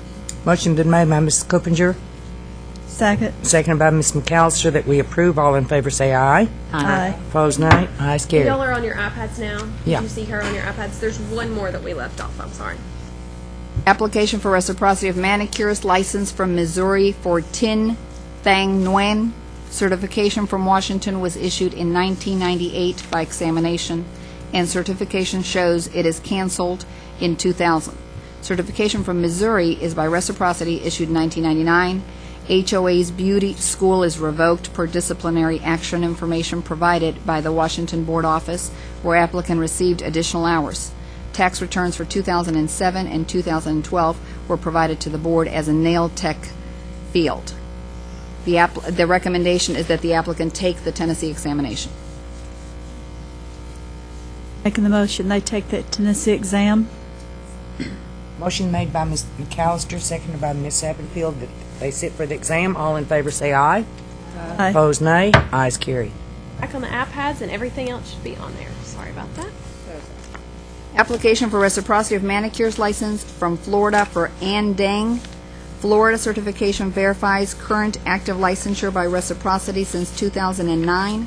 Georgia certification for nail technician by examination confirms 525 hours in 2009 and expired in 2011. Recommendations that the applicant take the Tennessee examination. Motion made by Ms. Appenfield, seconded by Ms. Smith that they take the exam. All in favor say aye. Aye. Opposed, nay. Ayes carry. Application for reciprocity of esthetician license from California for Joanne Dutrumble. Certification verifies licensure by examination issued in 2013 with 600 hours. Recommendations the applicant take the Tennessee examination. Make a motion the applicant take the Tennessee exam. Second. Motion made by Ms. Coppinger, seconded by Ms. McAllister that they sit for the Tennessee exam. All in favor say aye. Aye. Opposed, nay. Ayes carry. Application for reciprocity of cosmetology license from Georgia for Maria Guadalupe Espinola. Certification verifies licensure reciprocity issued in 2010. A letter from Riverell Beauty Academy in Mexico states 1,200 hours completed. Ms. Espindola previously applied for reciprocity and went before the board in November 2010. She was advised to appear at the next meeting and provide proof of hours completed in Mexico. Nothing happened then. The recommendation is that the applicant take the Tennessee examination. Make a motion that the applicant take the Tennessee exam. Second. Motion made by Ms. Coopinger, seconded by Ms. McAllister, that they sit for the exam. All in favor say aye. Opposed, nay. Ayes carried. Application for reciprocity of cosmetologist license from Texas for Albert Garcia. Reciprocity certification verifies initial date of licensing in 2012 with 1,500 hours. Transcript from Texas Beauty College shows 1,618 hours. Recommendation is approval. Second. Motion's made by Ms. Sapperfield, seconded by Ms. Smith. We approve. All in favor say aye. Opposed, nay. Ayes carried. Application for reciprocity of cosmetologist license from Hawaii for Chantilly Kadoka Kyoto. Certification verification verifies licensing by examination issued in 2006 with 1,800 hours. Transcript from Honolulu Community College confirms the hours but shows a start date in 2007 through 2008. Upon board request for clarification, a second certification was mailed with the same licensing year. The recommendation is that the applicant take the examination. Take the Tennessee exam. Motion made by Ms. Smith, seconded by Ms. Sapperfield, that she sit for the exam. All in favor say aye. Aye. Opposed, nay. Ayes carried. Application for reciprocity of manicurist license from Texas for Lan T. Lee. Certification from Texas shows licensure issued in 2013. Transcript from Pacific Beauty Academy confirms 600 hours. Recommendation is approval. Make a motion we approve. Second. Motion made by Ms. Coopinger, seconded by Ms. McAllister, that we approve. All in favor say aye. Aye. Opposed, nay. Ayes carried. Application for reciprocity of manicurist license from Texas for Na Tijuan. Certification from Texas shows licensure issued in 2013 by examination. Transcript from Pacific Beauty Academy confirms 600 hours. Recommendation is approval. Make a motion we approve. Motion made by Ms. Coopinger, seconded by Ms. Smith, that we approve. All in favor say aye. Opposed, nay. Ayes carried. Application for reciprocity of manicurist license from Texas for Quan Hu Tran. Certification from Texas shows licensure issued in 2013 by examination. Transcript from Georgia Beauty School confirms 603 hours received. In Georgia only requires 525. Recommendation is approval. Motion made by Ms. Appenfield to approve. Do I hear a second? Seconded by Ms. Smith. All in favor say aye. Aye. Opposed, nay. Ayes carried. Application for reciprocity of esthetician license from Florida for Loretta Lynn Lita. Certification shows licensure issued in 2010 with 260 hours. Letter from applicant says 750 hours were completed, but only 260 could be confirmed by transcript. Ms. Lita went before the board in October 2012, and she was denied reciprocity and instructed to complete 490 hours instruction in esthetician curriculum and pass the state examination. Recommendation is to deny reciprocity.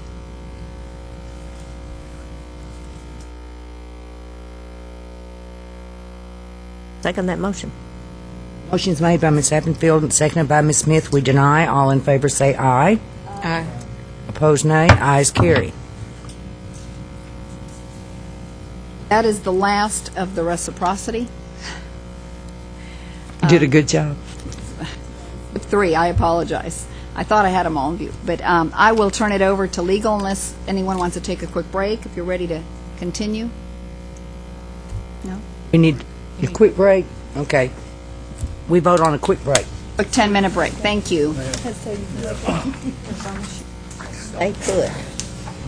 What? Don't go back to Puerto Rico. Stay put. It's not going anywhere.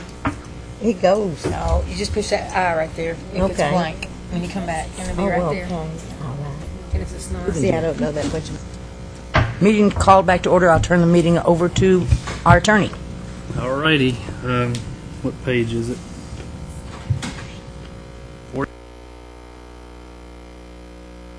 headings, so I'll just go ahead and get started. The first heading is previous cases with new information. Number 1, 2009-022631. This matter was presented at its April 4th meeting and was approved for a consent order of $500. This was based on a finding of probable cause that the respondent did not display a shop license. Manager's professional license had expired. Some of the employees are not wearing name tags. Since that time, the respondent ceased to exist due to change of location and ownership, and there's no way to discipline them because they don't exist anymore. Recommend close the case. Number 2, 2009-021911. The board previously authorized a formal hearing to revoke the respondent's manicure license for allegedly obtaining the education hours in Texas by purchasing them from a former licensed school of cosmetology. Additionally, a formal hearing was set. However, due to service of process issues, the case was continued with the formal outcome of dismissal. Further investigation of this matter revealed that the respondent is currently incarcerated. It's unknown when the respondent will be released. Board office records indicate the respondent's license has been expired since June 30th of this year. It's the opinion of the board's litigation counsel that this complaint be closed and flagged, which is actually what the recommendation is. Close the respondent file with the option to reconsider if new relevant information arises, and any application or renewal the board has to approve. Number 3, 2013-009-111. This matter is presented at the July 13th of this year meeting, and the italic part is just a regurgitation of what you saw before, so I'll just go down to the bottom. Based on this information, the board decided to authorize a formal hearing, civil penalty of $1,250, and the update is we received a letter from the respondent dated July 12th in which a request was made for the board to adjust the civil penalty to settle the case. The reasons given were that although the washer and dryer had been in their original position first installed, the sink next to the laundry appliances had been relocated according to the inspector's instructions. The response asking for a reduced civil penalty, citing that all the violations have now been corrected. Recommend maintaining the decision to approve a formal hearing with the consent order reduced civil penalty of $1,000 down from $1,250 in recognition of the respondent's apparent attempts to comply.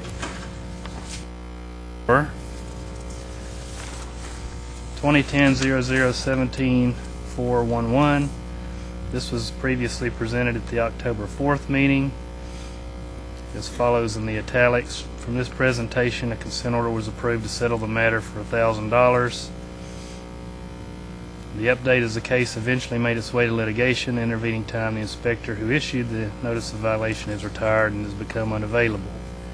So I recommend rescind the previous consent order, approve a letter of warning to close the case. Number 5, 2010-00-23611. Matter was presented at the October 4th meeting. 2010 follows in the italics. Based on this recommendation, the board voted to authorize a formal hearing with a consent order civil penalty of $500. The update is in the intervening time the respondent is not operating anymore. Verified by the area inspector. So recommend rescind the previous consent order and close. Number 6, 2010-00-29-451, and this matter was presented at the December 6, 2010 meeting as follows in the italics. From this presentation, a consent order was approved to settle the matter with a $1,000 civil penalty. That consent order was dated December 10th. Follow-up attempt to settle the matter was attempted with a consent order dated July 3rd of 2012. And the update is this case eventually got to litigation. And since that time, their license has expired, no attempt to reapply. The notice of violation does not provide identifications for alleged practicing individuals, nor does it state the type of services being offered. So due to a couple of things, the recommendation is to rescind the consent order, approve a letter of warning, and close the case. Number 7, 2011-024151. This matter is presented on the December 6, 2010 meeting as follows in the italics there. The recommendation was accepted for a $500 civil penalty which was sent out dated January 10th of 2012. Subsequently, the respondent's shop was approved for a change of ownership on May 23rd of this year. Review of the notice of violation is insufficient in that it states that there are 3 individuals present at the time of the inspection, but no statements made what these people were actually doing at the time of the inspection. Board office records indicate the shop is now under new ownership and does not have any complaint history, so recommend rescind the previous consent order on lack of disciplinary grounds. Number 8, 2011-025791. This matter is presented on the October 3rd, 2011 meeting as follows in the italics. At that time, it was recommended civil penalty of $1,000. That was accepted. The consent order was sent out October 11th, 2011. And subsequently, the respondent shop was approved for a change of ownership on November 2nd, 2011. So, the recommendation is to rescind the previous consent order, close the case with a letter of warning to the new owner.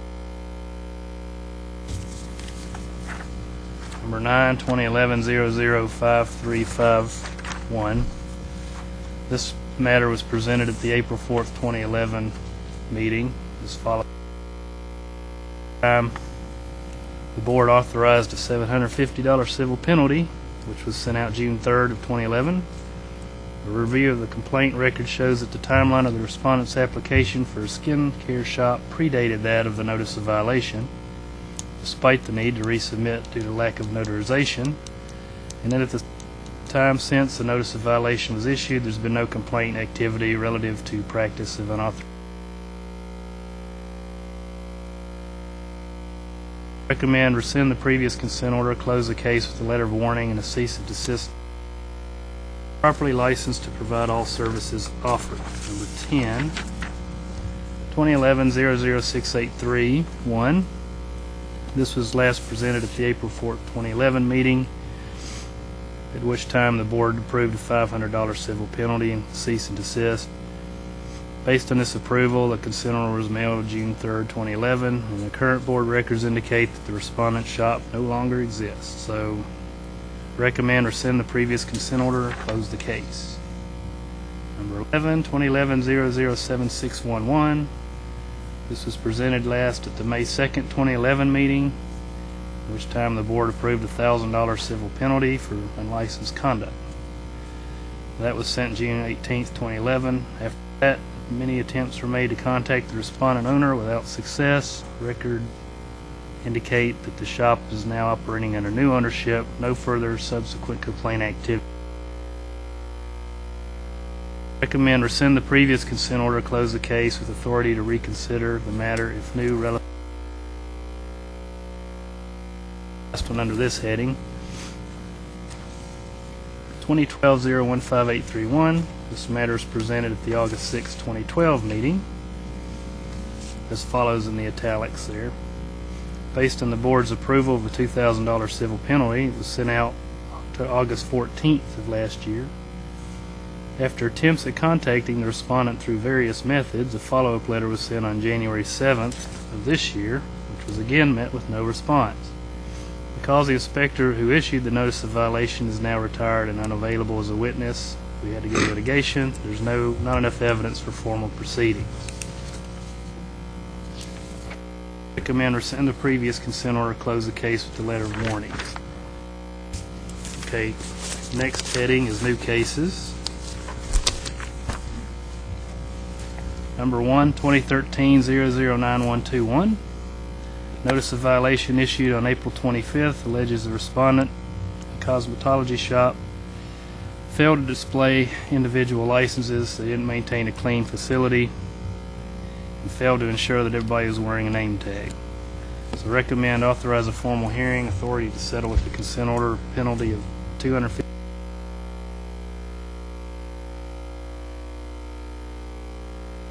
$13-011911. Notice of violation is issued on April 29th, alleging the respondent, which is didn't display each individual license and failed to ensure. Authorize a formal hearing with a civil penalty of $500 total. Number 3, 2013 1, notice of violation issued on April 19th.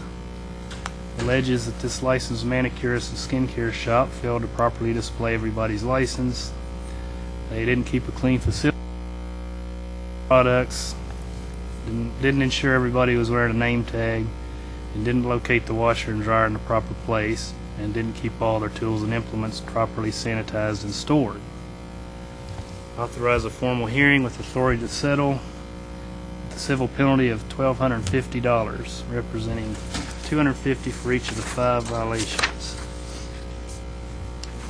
Number 4, 2013-009071, notice of violation on April 24th of this year, alleges the respondent, a licensed cosmetology shop, did not keep all their tools and implements properly sanitized and stored. This was the case in multiple locations throughout the respondent's shop. No complaint history for the respondent. Authorize a civil penalty with formal hearing with authority to settle the civil penalty of $500.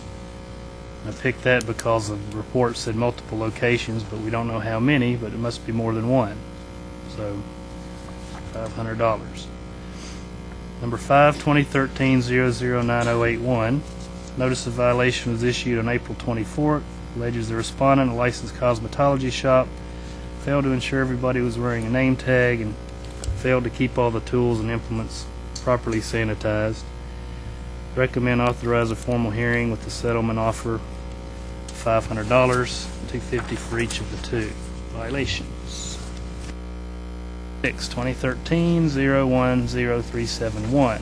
This is a consumer complaint that alleges the respondent, a licensed cosmetology school, acted in an unprofessional way toward an enrollee. Specifically, the respondent school would not release the complainant's grades and demanded tuition payments for services received, asserting that the hours, but the hours credited were not paid for in total. The respondent assures that the complainant, termed a delinquent graduate, will receive the grades and certificates of completion upon full payment.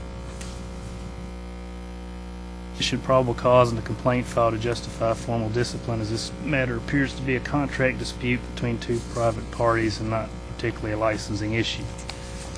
So recommend close and flag the respondent's license file with the option to reconsider if new relevant information arises.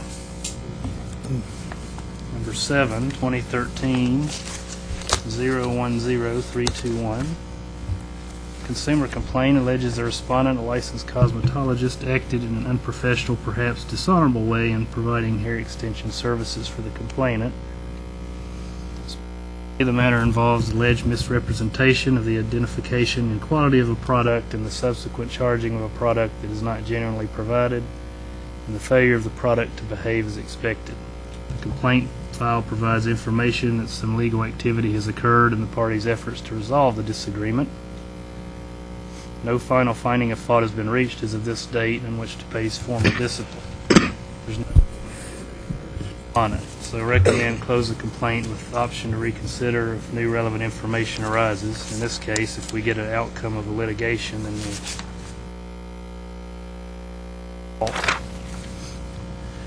so number 8, 2013-011531. This consumer complaint alleges the respondent shop conducted services in an unprofessional manner in providing pedicure services for the complainant. Specifically, provided for a pedicure caused injury that requires medical treatment. The file does not indicate that the services provided were the sole or even significant reason for the injury, and the respondent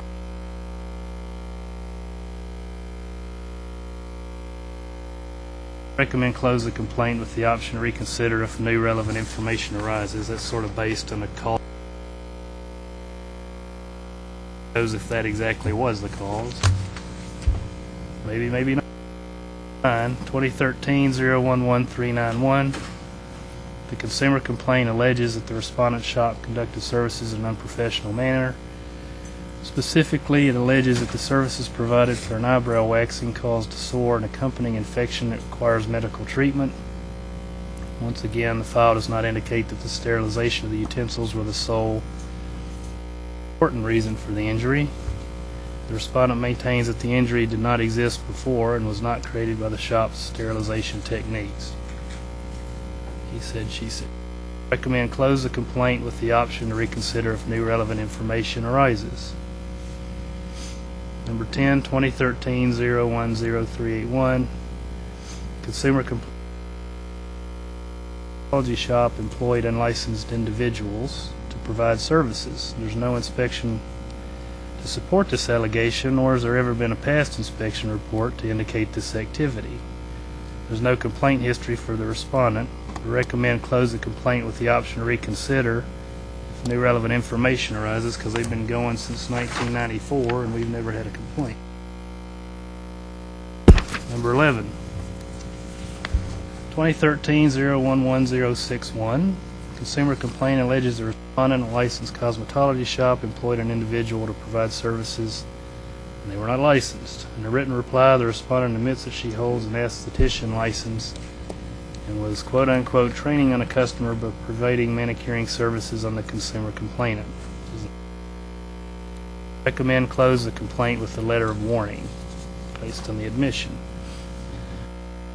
12, 2013-009091, notice of violation issued on April 24th alleges that the licensed manicure shop failed to have a licensed manager and supervision, failed to maintain the sanitizer in correct working order, failed to keep tools and instruments properly sanitized, and there's no complaint history on it, so authorize a formal hearing, authority to settle with a civil penalty of $250 for each of the 3 violations, total of $750. All right, number 13, 2013-006981. Licensed cosmetology shop employed unlicensed individuals. Once again, there's no inspection to support this allegation, nor has there ever been, and they've been going since 2002. Recommend close the complaint with the option to reconsider if new information comes up. 1021, notice of violation on April 5th this year alleges that a licensed manicure shop is employing at least 2 unlicensed individuals. There's no complaint history for this notice of violation. So recommend authorize a formal hearing with authority to settle with a civil penalty of $500 total.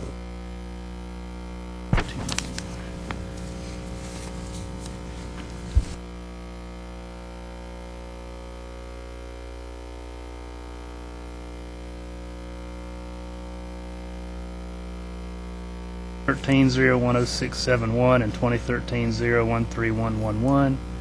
A notice of violation issued on April 29th alleges that a licensed cosmetology shop failed to ensure all employees were wearing name tags, keep all tools and implements properly sanitized, and the foot baths were not cleaned with the correct disinfectant.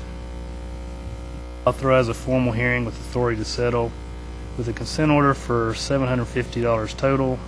The second case is a duplicate, so we should close that one.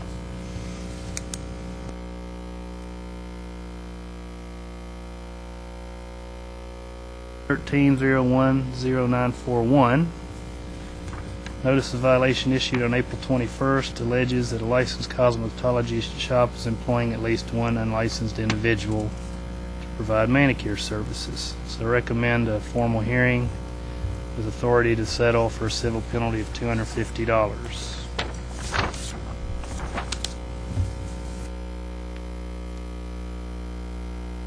11831.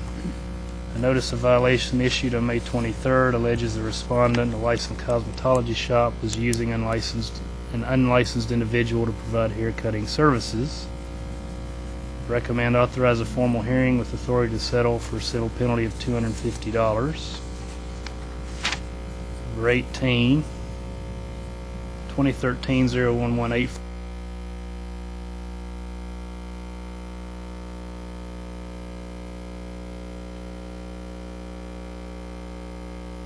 Shop owner, and one's against the shop itself.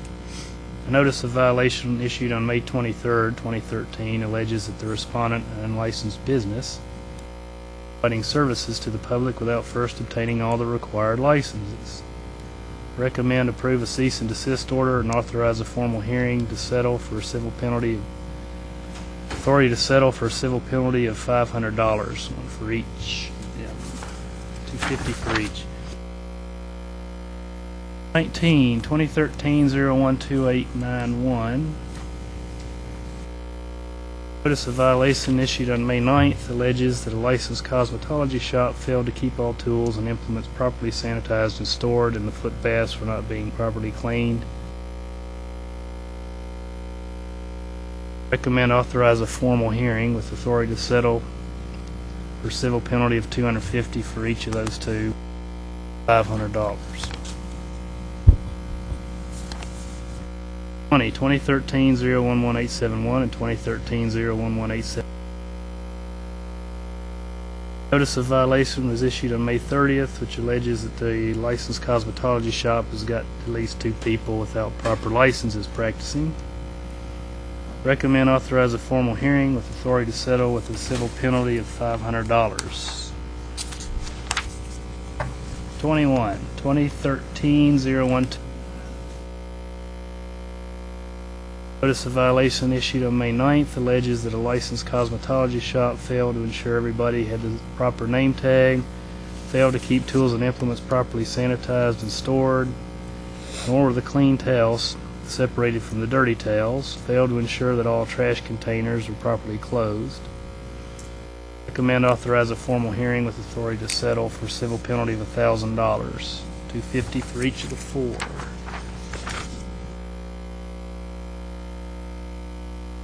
(13-012881). Notice of violation issued on May 9th alleges the respondent, a licensed cosmetology shop, was observed in operation with a personal license not displayed at the employees work. Everybody wasn't wearing the proper name tags, so recommend authorize a formal hearing, authority to settle for a civil penalty of $750. 2013-011921. Notice of violation issued on May 9th alleges that an unlicensed business is providing services to the public without a license. Recommend approve the cease and desist order, authorize a formal hearing with authority to settle for a civil penalty of $250 each, one for the shop and one for the individual, for a total of $500. 2013-011931. A notice of violation issued on May 3rd alleges the respondent, a cosmetology shop, is operating while its license had been expired since May 1st, 2012. The inspector states that the shop owner was leaving the licensee's hair whose license was expired. The licensee, not the person getting their hair. No complaint history for the respondent. So recommend authorize a cease and desist order, a letter of warning against practicing with an expired shop. 5, and the last one under this heading. 2013-011931. Consumer complaint alleges the respondent establishment, a licensed cosmetology shop, employed a licensed master barber to provide cosmetology services. An inspector visited the respondent's shop and confirmed this, that there is no exemption available to the barber since the respondent's shop did not also have a barber shop license at the time of the inspection. A notice of violation issued on June 13th for this violation, operation of the shop. The shop is currently licensed as a barber shop as of July 30th, which is a little bit after that. Recommend authorize a formal hearing with authority to settle for a civil penalty of $250 for the observed instance of practice while unlicensed. All right, the reciprocity case is presented to close. The ongoing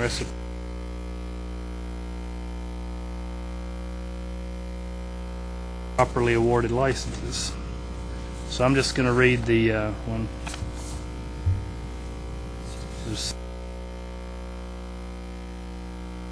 All recommended to be closed. Number 1 is 2013-009961. Number 2 is 2013-00. 3 is 2013-009981. 4 is 2013-010051. 5 is 2013-009991. Number 6 is 2013-0.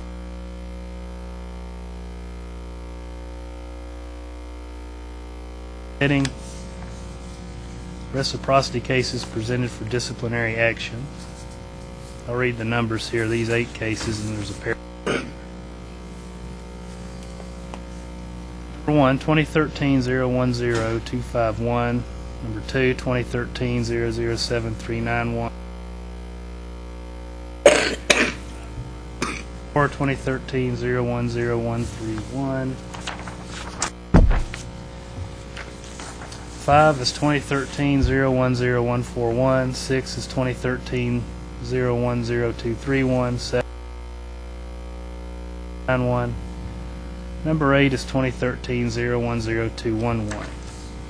The Administrative Board Office complaint has been filed against the above referenced licensees, respondents, alleging fraud in obtaining licenses through reciprocity. Upon review of the Board Office records, a letter was sent to each of the 8 respondents above, requesting certifications of licensure from the reciprocal states or proof of education and licensure records. To date, no responses to the request in the above cases have been received. Further, Board Litigation Counsel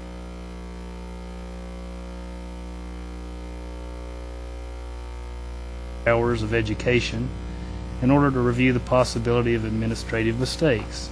We all make them. Responses requested from the reciprocal states have been received, each of which certifies that a license search was made for each respondent listed and no records were found that indicate any respondent is currently licensed or has ever been licensed. A second letter was then sent to each respondent notifying them of the initiation of his Board Office complaint, which included the additional information provided by each state, and once again, nothing. No responses to the complaints have been received from these 8 respondents as of today. So recommend for those, authorize a formal hearing to seek license revocation for all 8 of the above referenced cases. Only one left. Under its own heading, reciprocity case presented for other disciplinary action. 2013-010-061. Administrative Board Office complaint's been filed against the above referenced respondent, who's an alleging fraud in obtaining a license through reciprocity. Upon review of the Board Office records, a letter was sent to both respondent and reciprocal state requesting certifications of licensure or proof of education licensure records. The response from the reciprocal state indicated that the respondent doesn't have a license. Further, the respondent was contacted regarding the board by the Board Litigation Counsel, who explained to the respondent that we were unable to confirm. The respondent verbally admitted that she received her esthetician license unlawfully and that she is no longer providing aesthetic services.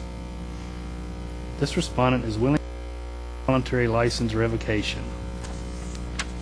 Unsurprisingly, the recommendation is to authorize a formal hearing with authority to settle by consent order for license revocation.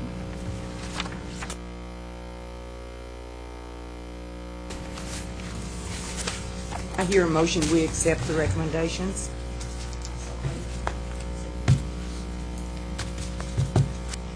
By Ms. Huckabee, seconded by Ms. Smith, that we accept the recommendations. All in favor say aye. Aye. Opposed, nay. Ayes carry. Okay, consent orders. This month's consent orders for August 2013 totaled $7,750. $1,750 on consent orders. I'll make a motion we approve. All in favor say aye. Aye. Opposed, nay. Ayes carry. I have just a few other things under other business. I wanted to let you all know or remind you of the email notification process. On your iPhones, it's page 78. That's a quick snapshot of what our website has. Basically, what we are doing to callers, and we wanted to encourage you all, if you haven't already as well, is to sign up for that notify. That way, anything that happens with rulemaking, with changes, any information that needs to go out, you would be getting an email just like licensees do when they need to renew. We've encouraged our staff in the office to do the same. Our board right now is one of the highest has one of the highest numbers, the second actually, of licensees and individuals that receive this Notify. So it's a really great tool. You go to the Cosmetology website, and it's right in the middle, and all you're doing is putting in your email, and then you'll always receive the notifications. And this is something that we had previously advised you about. There's a little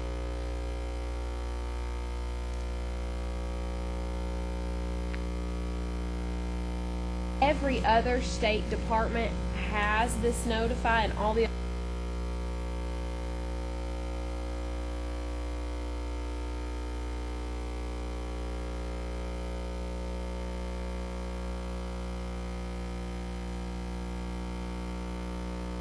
actually have to check the Board of Cosmetology to receive Board of Cosmetology notices, or if you wanted to receive both barber and cosmetology, you could check the barber board. Real estate's the same way, and you'll see that when you all you do is put your username, your email in, and check, hit OK, and it's really easy. And Rob actually drafts all the legal emails that get sent out by Notify, and Roxana drafts all the board office emails that get sent out by Notify, and the purpose is just to keep the citizens updated. It's very customer service. The next piece, in the packets I emailed or mailed to everyone, I included the letter for you all to see what the schools were getting. It is on page 80 of 81, so we are almost done. This is what we mailed out or emailed to all the schools, letting them know that this change with PSI for the online application process of their applicants would be starting soon. We've worked out dates with PSI and have set up for September 16th the training to be done in Knoxville. September the 17th will be in Memphis, and the 18th here in Nashville. And we're giving schools, probably it'll be between a 2 to 3 hour training session for them to learn how to basically get a username, a password, how they're going to be able to get into the system. It's a secured site. PSI is coming to do the training, and other boards. We've got one board that's been doing this for a while, and they merged right into it without a problem. The schools that we've spoken to are very excited about this. It's going to make their process to get their students ready to go test much quicker. It'll save them at least a week, if not more. And they can do it one by one, or they can do it in batches. And so we will be able to see the final details pretty soon. We don't know where the location or exact times will be for the Memphis and Knoxville, but as soon as we know it, we'll update our website. We're going to do the training here in this building when they come to Nashville. And so I think most of the schools are very excited. This is what they received in the mail, is what you're looking at here, letting them know that October through December is going to be that trial time where we'll do both things. So if they're not ready and haven't set up, we can still take their applications here. But after January 1st, it will be mandatory for them to have a password and set up and put in all their applicants directly through this secured site. And all the schools seem to be very excited by it. So we're really, really excited. We also did release email notification about this, as well as a media blast, just letting, because our schools are larger numbers and some of the students, that hopefully this will make the process go smoother and faster. So any questions you can think of? I did bring some additional flyers in the back in case folks were here that also wanted to read about it. The next thing that I wanted to mention is, per the board's approval, we had discussed those schools that are in the east side of Tennessee that don't have a board member inspecting for the renewal process that's due every year. And so what we did, thanks to Rachel's help, is we audited those 6 schools and picked 10 students out of each one, and we sent the schools a letter saying that they would need to send us the files on these 10 students to the office so that we could audit them here. And so that process has taken place. I have at least 3, maybe 4 of those schools' information already. They've been able to have scanned them in and sent me all the files through scanning, and a couple of others have mailed them in. That way we can do the audit here in the office and mark them as being audited until we get someone that can do this. Yes, Ms. Collins. Are these schools inspected by the inspector? Yes, the inspector can get there, but we didn't have a board member, and so last year was an exception. They didn't get done, and this year we wanted to make sure to do it this way.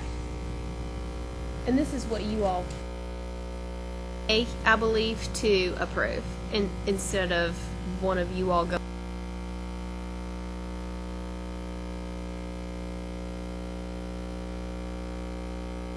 And two more quick things. A quick update. Our inspector training is scheduled for September 30th here. All of our inspectors will come in. That's the annual training that we do to, answer any questions they might have. We take advantage of that time to go over technology. They use Salesforce for tracking. They all have iPhone, the phones that we give them. So any type of training that they might need, we'll have a good agenda before then. We will have folks here ready to do some training on Excel. They're going to send us any questions they might have. We're going to review things about the violations that they write up for more consistency. So if you all can think of anything that you'd like us to address at that meeting, I would love to have that. It'll give me an opportunity to meet some of them that I haven't had a chance to meet already, but that's when we're going to do the annual training. Is there any plan to hire someone to replace Larry Chadwick before that date? Actually, on the 24th of July, the position opened up.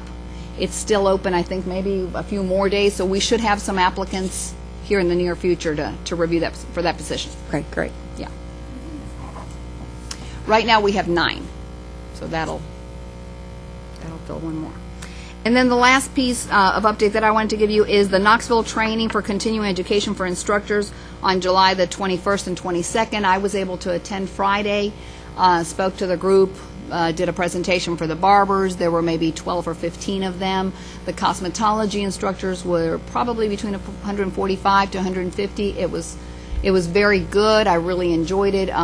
Very organized. The facility is very nice. It was very nice to get a chance to do that. So, and it went well. The instructors had good questions. So that is all that I have, unless you have any other questions. And Ms. Linda, you were wanting to open the board for some additional questions, I believe. Well, there were people in the audience that had comments they'd like to make. If you, one at a time, stand up who has comments. If we have comments, we just need to make sure each They person sign it. signs in and then state their name when they come up to the podium. Can I ask one last question before we do that? Yes. This is just kind of a random question I've been thinking about. I was wondering when our contract is up for our testing company, PSI.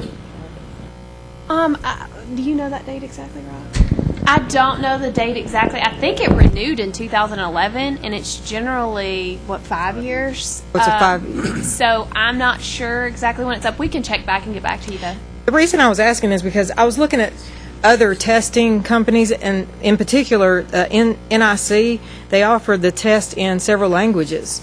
And Go ahead. yeah, they offer it in like Vietnamese, English, Spanish, and I thought, wow, that would be an advantage to Tennessee if we're trying to get people to work. The historical knowledge that I have been told about NIC is we have a state-developed examination, and NIC's is NIC-developed. They don't offer a portion about state law, and that's why in the past, and y'all probably know more about this, board office employees really have kind of told me this, and previous legal counsel, is that the board always wanted a specific law portion as opposed to just simply generalized laws, and that's why we didn't go with NIC. Is that correct assumption that I've been advised of? For my time. Before your time? Could it not Definitely be before addressed? mine. Could it not be addressed because people continue to slip?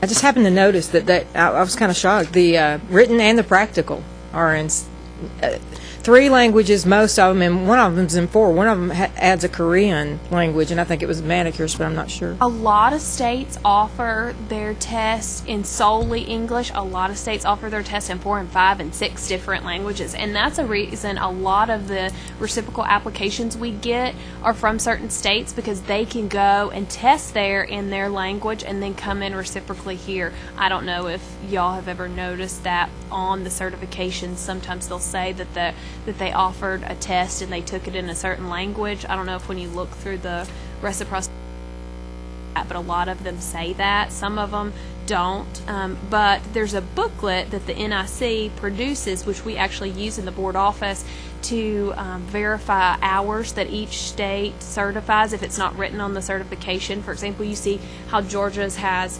$5.25 for a manicurist and $10.50 for a manicurist apprentice. If it doesn't say that on their state certification, we go to the NIC book and look. It's a user manual really for the board office staff in verifying hours that each state certifies if it's not stated on their certification. And those pages about each state says what languages that different states offer their test in.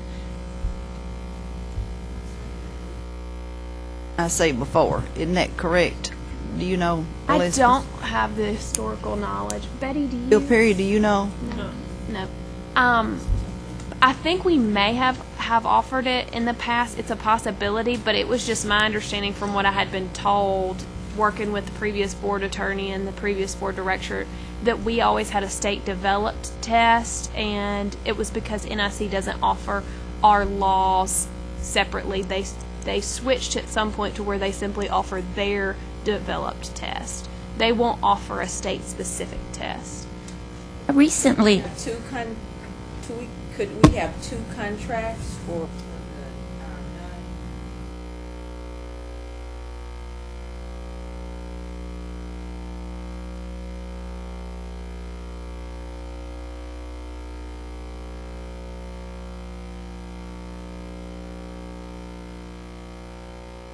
I'm not sure. I think that would we could look into answering that question for Rachel, you. And see. Yes, we ma'am. have staff that's multi-state licensed, and I have several licenses in different states, and I've recently learned that NIC really is the more accepted test, and there are Tennessee estheticians that cannot get reciprocity in other states because they did not take that NIC, which is considered a national exam. So it really limits the mobility of a license by not taking NIC, and PSI has limited the state of Tennessee in that.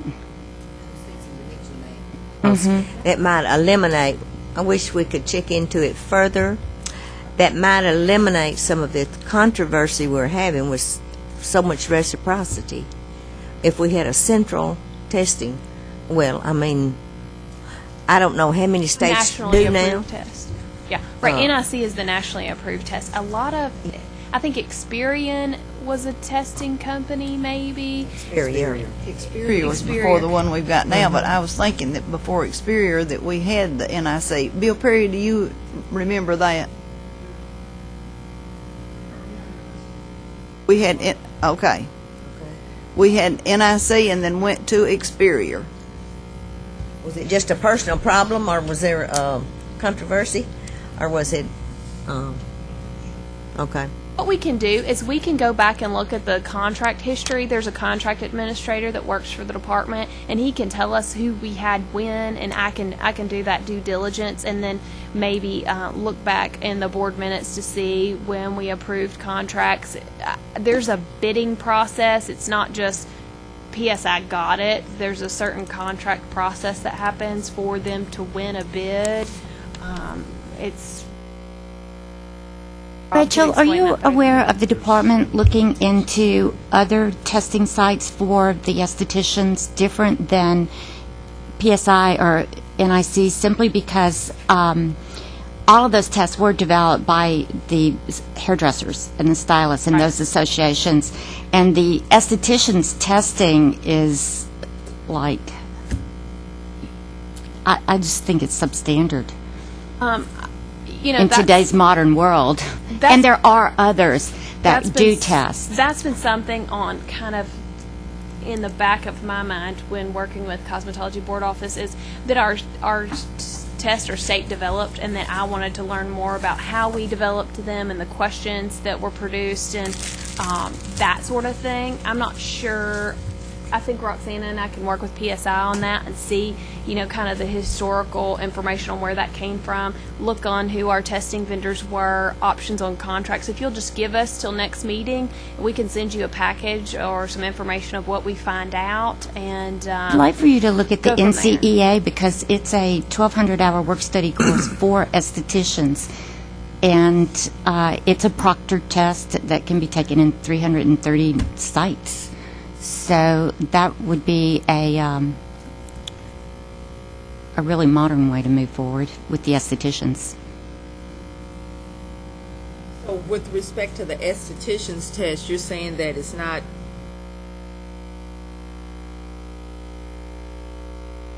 To a scope of practice of what estheticians are doing today. That's the same as with the natural hair. So if we're going to look at the estheticians, we need to look at the natural hair. Oh, every I single would love piece that, should be looked yeah. at, absolutely.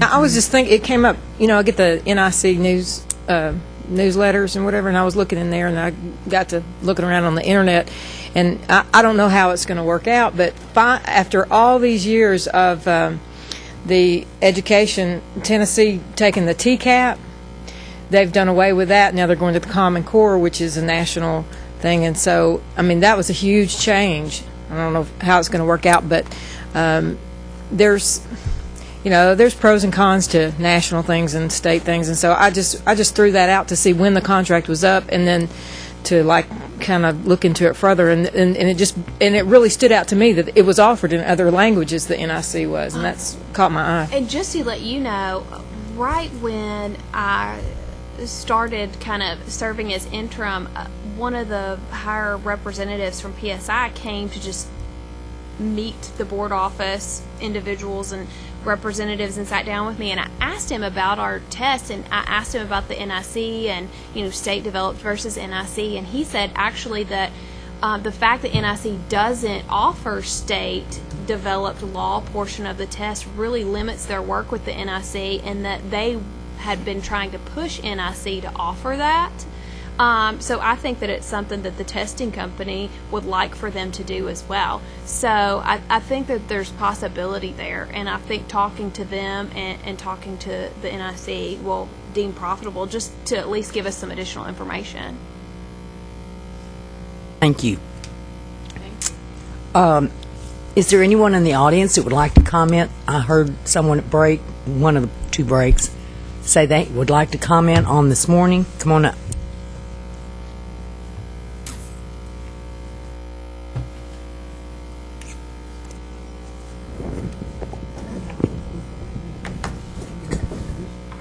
Thank you. I'm Michael Martin. I'm an owner of Georgia Career Institute and Tennessee Career Institute here and in Georgia.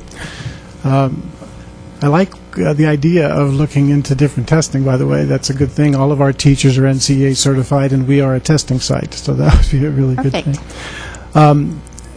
I just wanted to comment just a couple of things. While it's clear to me that Representative, I wish he was still here, Parkinson is an expert in passing law, he either has a personal contempt for education or he doesn't get it, because even in the states that he calls progressive, like Georgia, which has an apprenticeship program, the apprentice hours are discounted significantly, not hour for hour. In Georgia, you have to go 2 to 1. So for cosmetology, you have to study 3,000 hours. And when you fail the test, and most of them do, the vast majority of the apprentices fail the test when they take it, they have to go back to school. But the state of Georgia, in its progressive wisdom, doesn't allow them to carry any of their apprentice hours back to school. They're totally wiped out, and they have to start all over again. And you have statistical facts on that, where we could see I can the tell you ratio? my experience. I have my biggest school is in Georgia. So you have records in your school that would make that a fact, or it's not just your feeling? What part of that was a feeling? 3,000 hours are required, and the vast majority fail? No, we can do that. The vast majority fail. I could provide that for you. As to what ratio of students in cosmetology school failure of the full course? Because there is a high failure rate in cosmetology school. You know. There is a high failure rate in cosmetology schools? Completion. That's based on what? Well, we've had two. I don't know what schools- what we've had two information. esthetician schools close in West Tennessee. Well, one in Jackson and one because of the completion rate, and they just couldn't complete the class. So by giving them the way out to leave school earlier, we're going to improve the completion rates? I would believe that. Okay. There's something wrong with the logic. The issue that I have with this is that, I mean, even in the state of Georgia, where we are regularly, at least once a month, we have somebody who has to start all over again. Because, let's face it, salons, many salons are specialty salons. And you're going to have students that are learning just part of what they need to learn to service the country, or to service the public, rather, when they get out. I'm not a cosmetologist, I'm not an esthetician, I'm not a nail tech, but I have been a post-secondary educator licensed as such since 1978. Clearly, he does not understand the value of education. You do not get the same education by watching somebody do it as you do in the using everything that pedagogy teaches us, that you have to approach the brain in a number of ways and a number of times to get the information out. And discounting it by 50% is the worst thing Tennessee could do. And that was my only comment. Thank you so much. Thank you. Thank you. Is there anyone else that would like to have a comment? They left. They left? Actually, I just wanted to recognize a group called TAPS, and they got up at 4 o'clock this morning and came over from Memphis. And they are the Tennessee Association of Professional Stylists, and they did travel with Representative Parkinson this morning, and They've gone. they have gone. Okay. Our next meeting will be the first Monday in October. Is there any more business to come before the board? Okay. Do I hear a motion we adjourn? I make a motion, we adjourn. Motion is made by Ms. Cuppinger, seconded by Mr. Herford. We adjourn. All in favor say aye. Aye. Opposed, nay. Ayes carried. That was an easy one to get. They spit it out. We didn't hesitate, huh?